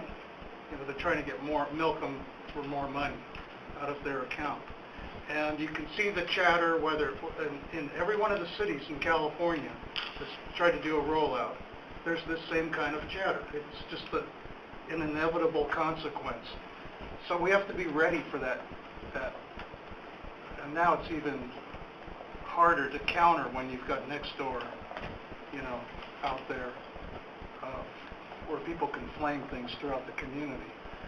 But we have to be prepared for that, because I think there are people in the community that will pounce on this and really make an issue, make it a very negative thing. Yeah, and I've talked to a number of Bay Area utilities. I've gone around to visit quite a few of them, and there's a lot of different approaches to AMI project rollout. Some people just want to fly low, get that AMI system in, and then we'll figure out how to best use it and how do we find additional benefit out of it. our approach is sort of 180 on that. There's so many wonderful benefits of AMI, and we've documented, we've discussed them, we've found them. Ours is a good news story. Just to add to what Ben was saying, in my community, I came home and it was there, and there was no communication. So, Was this Belmont? Burlingame. Burlingame, okay. A lot of this is decisions we've been making recently have been driven by regulations. Sat through a webinar yesterday by the Water Now Alliance on the water efficiency legislation that's coming down from the state. It's been approved, signed by the governor, and now DWR is putting in the implementation. By currently 55 gallons per day per person for indoor use. 5 years drops to 52.5, and by 2030 it goes to 50 gallons per day. 2027 fines kick in at $10,000, up to $10,000 a day.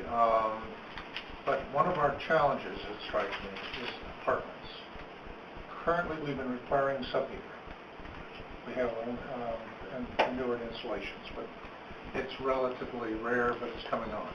I would be interested in seeing how this program could be implemented with property owners who have a master meter, and then they can then read and bill each of their tenants based on their water use. But most importantly, that we can then monitor that 50 gallons a day of per person usage. It's one of the new regulations we're going to be looking at. And this technology, at least on a micro scale, they will be beneficial. Next, I would ask that we put into our provision, one time we talked about remote co-op. We felt that might not be economically feasible, and there's also technically feasible if you need power to the meter box, to do it, particularly for larger meters. It would be interesting to get at least a narrative response from each of the bidders on how they would address that. And I assume that we're going to have assurances that we'll be able to flag reverse flows and abnormal flows as an alarm.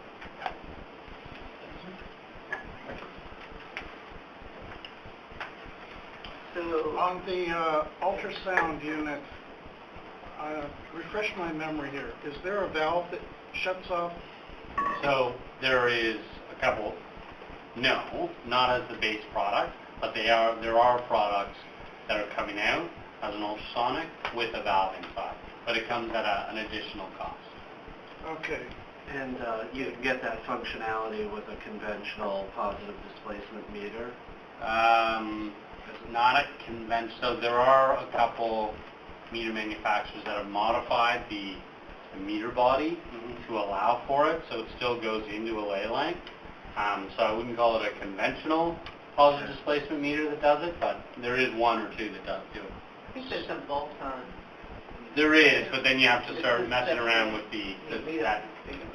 So I thought I saw an ultrasound unit with a valve that is it's shut off by the battery. Yes, Yes, that's battery correct. operated. Yeah. So you don't need external power. That's only on the residential or smaller meters. Not on some of the larger Right. meters, but And- yes.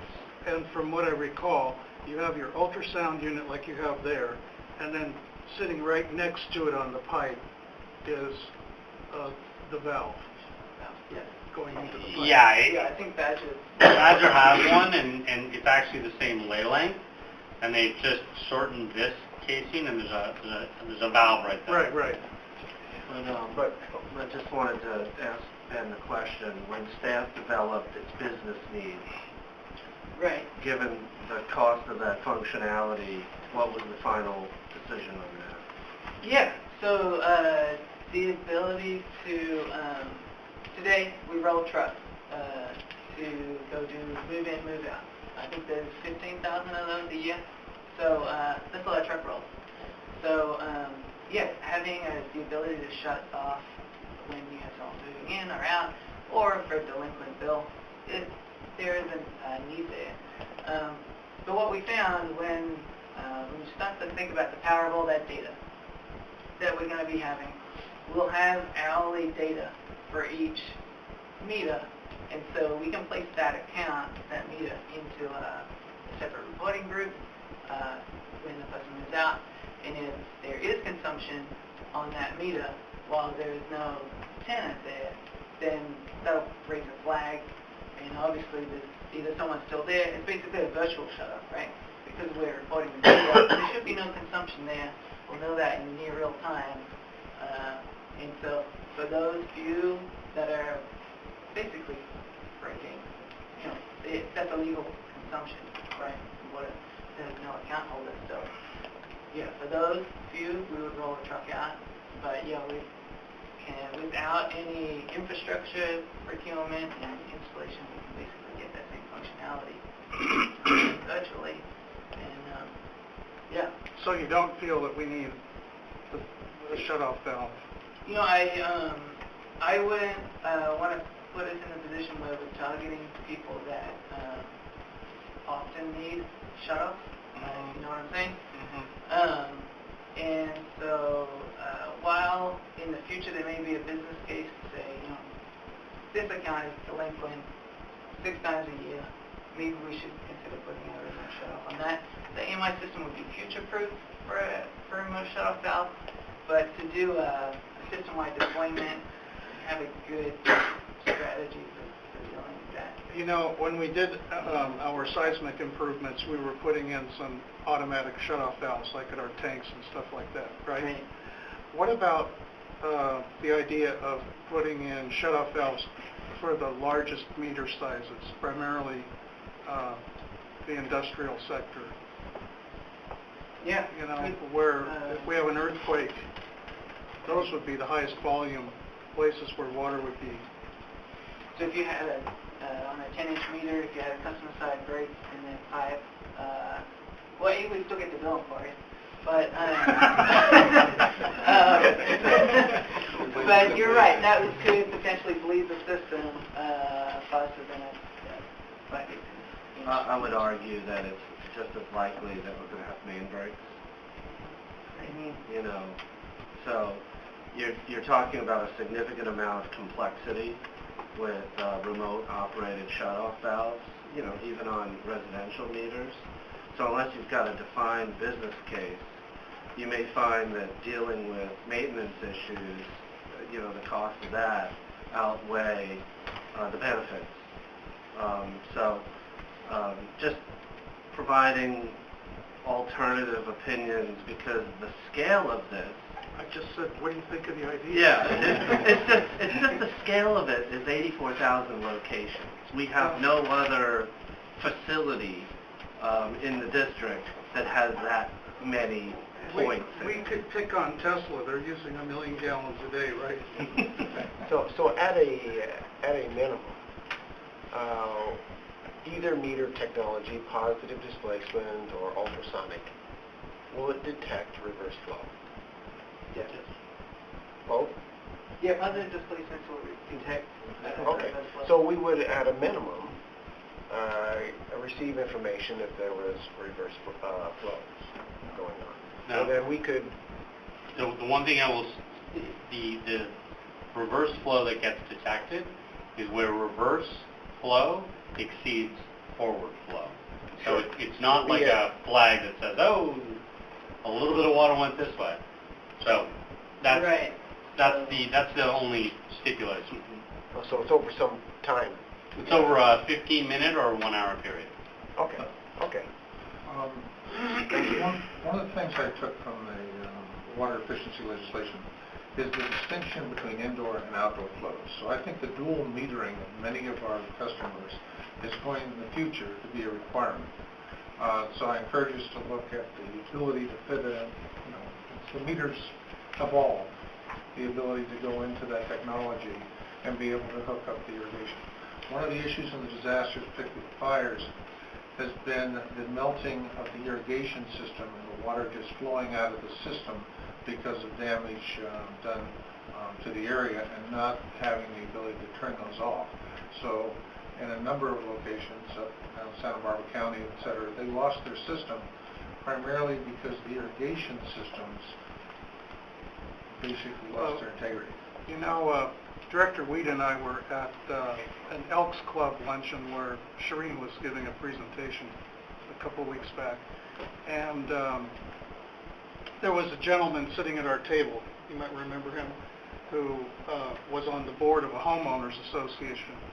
And their water bill went from $96,000 last year to $127,000 this year. And he said, what kind of rate increase did you have this past year? Our water bill's gone through the roof. So I said, that doesn't make a lot of sense that it went up that dramatically. So we suggested that he contact customer service, have somebody come out and check on what was going on there. But that was a customer situation where having the right meter technology could have helped us out. And more of our tenants are going into smaller and smaller places. As was noted, Fremont has removed the number of units for a multifamily project now. You can cram as many as you wish, and as our staff noted, we have a dormitory rate. All right, Ben, you want to wrap us up here? Yeah, so that concludes our procurement, our next step, procurement and proof of concept section. The last section is short, I promise. We just heard about the activities that will happen in phase 2. We'll need some professional services to support that effort. So I'll just walk through what those services are. We're anticipating, we're here in January. We're anticipating coming to recommend to the board awarding services to support phase 2. And so let me just show you what we've been. This is sort of our critical path, and we've stepped through each of these elements. This has been our thread that we've followed in phase 1 to prepare for phase 2. Phase 2, the services required, professional services required to get us through the procurement of AMI system, the selection of AMI system, the procurement of proof of concept. We certainly need help to develop that RFP and help with the bidding and proposal evaluation. The proof of concept construction support, as well as the validation that proof of concept met the intent.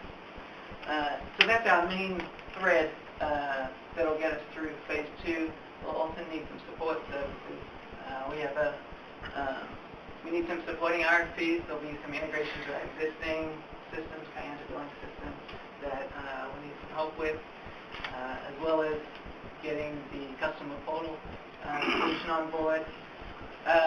We have a pretty extensive public outreach plan that we plan to execute starting in phase 2, so we'll need some help with execution of that, as well as a small amount of additional services to help with our business process re-engineering and developing workflows to support that work. So, as we heard, the first part of phase 2A, I guess, is doing the procurement. Phase 2B, the back half, will be the actual proof of concept deployment. So, what we'll be recommending in January will be these services. And just as a heads up, it'll be roughly in the amount of $739,000 to help us move into the proof of concept. So just as a leader into January 14th. And that is all we had to present. Can you believe tonight? That wraps up Star's presentation, but we're certainly open to questions. We tackled a few. Anybody from the public? If anyone decides to opt out of the POC, they must attend every board meeting.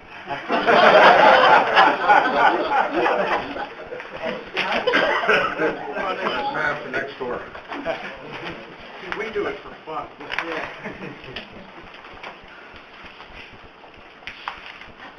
Well, thank you very much. There's a lot of engagement there. I really appreciate everyone everyone's input, feedback, questions.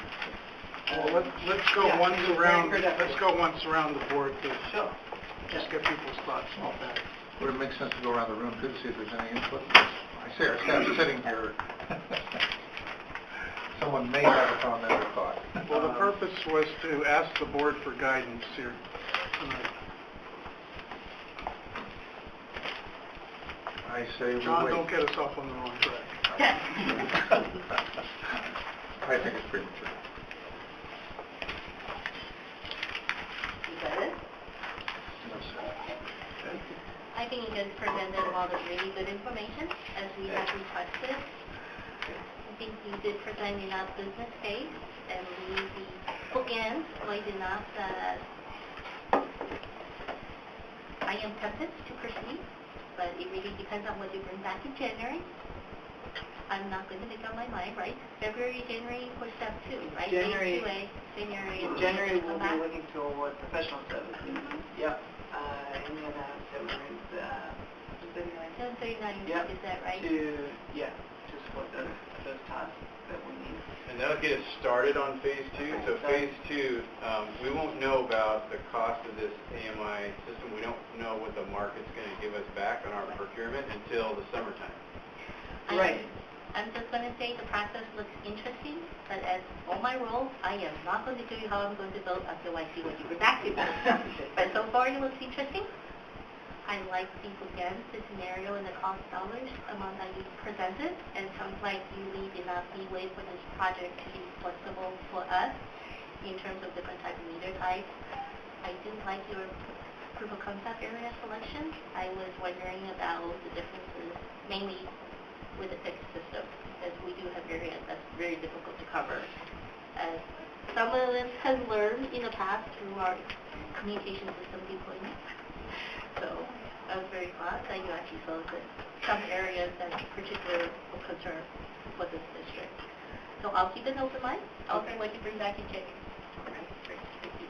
Well, I'm a fan of the project so far, and I think it poses some great benefits for our ratepayers, and so I think you've laid out a great case that we can take even to the community on why this is a good project. Obviously, it depends on some of the bids that come back to make sure that it actually pencils out the way that we hope that it will and that we expect it to. I'm glad that Director Huang asked a question about a potential hybrid system as well. I know the City of Pleasanton has some sort of a hybrid system as they slowly roll out the ultrasonic meters as well, what I understand. And so I like that we have that option and that we're keeping the RFP broad enough so that we could get a bid that would support that kind of a rollout too. I like the ideas for the POC and customer outreach. I think are on the right track as well. Thank you. I just want to thank the staff. A lot of effort, a lot of time has been put into this. This is a really big decision. This is a lot of money. I mean, I don't want to get off. This is a lot of money, and it's a big decision. We're talking about maybe taking a leap of faith. We haven't done that yet. On technology that may not be proven. Ultrasonic meters, 5 years. What's going to be out there in our future? Thank you for doing this tonight. Thank you for doing what you've been doing. We're asking you to do something that is very difficult. And it can be difficult for us. I try not to make opinions or decisions yet. Obviously, I kind of come across as a fan. However, I do understand the cost associated with this and what we're doing. It's significant. So I just want to say I appreciate the effort everybody's been putting into it, and it's going to have to put into it, particularly when we take that next step. Thank you. First, I want to thank our consultants and all the hard work you've put into this. I know we delayed you a little bit. I felt it was for good reason. I think our board did. And I wrote to Mr. Shaver and Mr. Stevenson earlier today that I thought that the staff had really, it showed that the staff had put in a lot of extra hard work here and a lot of quality time. And so I appreciate that. I think you're hearing it from the rest of the board here. So I enthusiastically want to move forward and keep the process moving here. Maybe I'm a little bit more comfortable with certain technologies because I spent my life working with it. But ideally, I would like to see ultrasound on our ultrasound meters with a cellular network. But I'm open-minded. I'd really like to see the bids that come in and the different implementations that are offered for us. So I'm open-minded, fixed or cellular or a combination like San Francisco went with.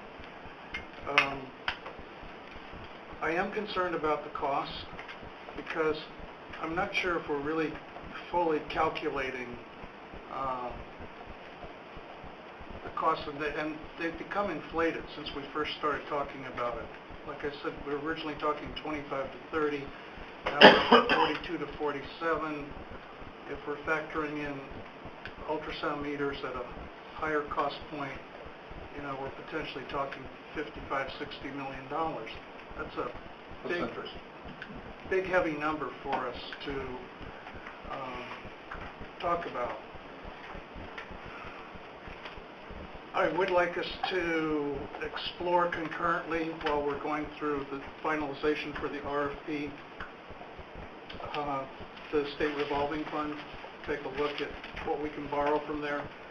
Now, I know Mr. Wunderlich, he said $14.5 million is in our outlook, but you know, if we're talking about $50 to $60 million, we might want to maybe look at something close to $25 million. And I think we can absorb that, especially if you're down at 2 to 3% interest. And then perhaps what our consultants didn't hear, but I expressed in another board meeting, was that the California Energy Commission has been giving out grants for these AMI implementations as well. And it's either the city of Modesto or Merced that went through a large-scale deployment. It's around 25,000 units, where about a quarter of the cost of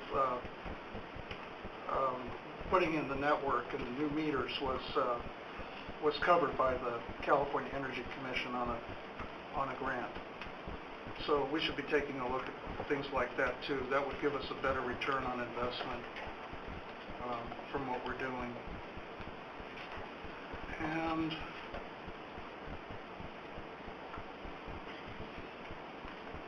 to re-express another thought I brought up earlier in the meeting, I think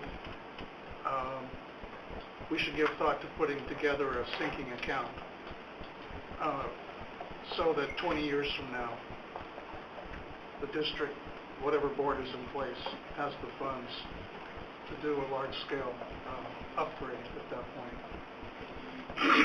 So those are my thoughts, and just want to thank everybody for doing such a Actually, good job. One little bit. Might we, in our procurement, allow the board the decision to award the network independent of the meters, or vice versa, or not one but not both? The recommendation is to keep all three elements into a single procurement. So the network piece is tied to the radio transmitters. So the recommendation, for the reasons I outlined, was to do a single solution. And my problem with that was the timing, that building the network may take an extended period of time. By the time we get around to the meters, the technology is a little bit different. By the way, California Energy Commission, you might be asking, why are they involved here? Well, in the example of one of those two cities, they were looking at the number of truck rolls over a 15-year period of time, and the reduction of the truck rolls and the emissions, carbon reduction, all of that was factored in. And then they also factor in the water energy nexus, that if you're saving a certain amount of water on your system, that translates into savings on demand on the energy of California. So there's multiple aspects here, and I would just encourage us to get started as soon as you can on those things, because they take a long time to get through with. So any other comments from staff? Yes? I had one question for EMA. To the extent that you're familiar with the manufacture of different components of AMI, what is our risk to tariffs?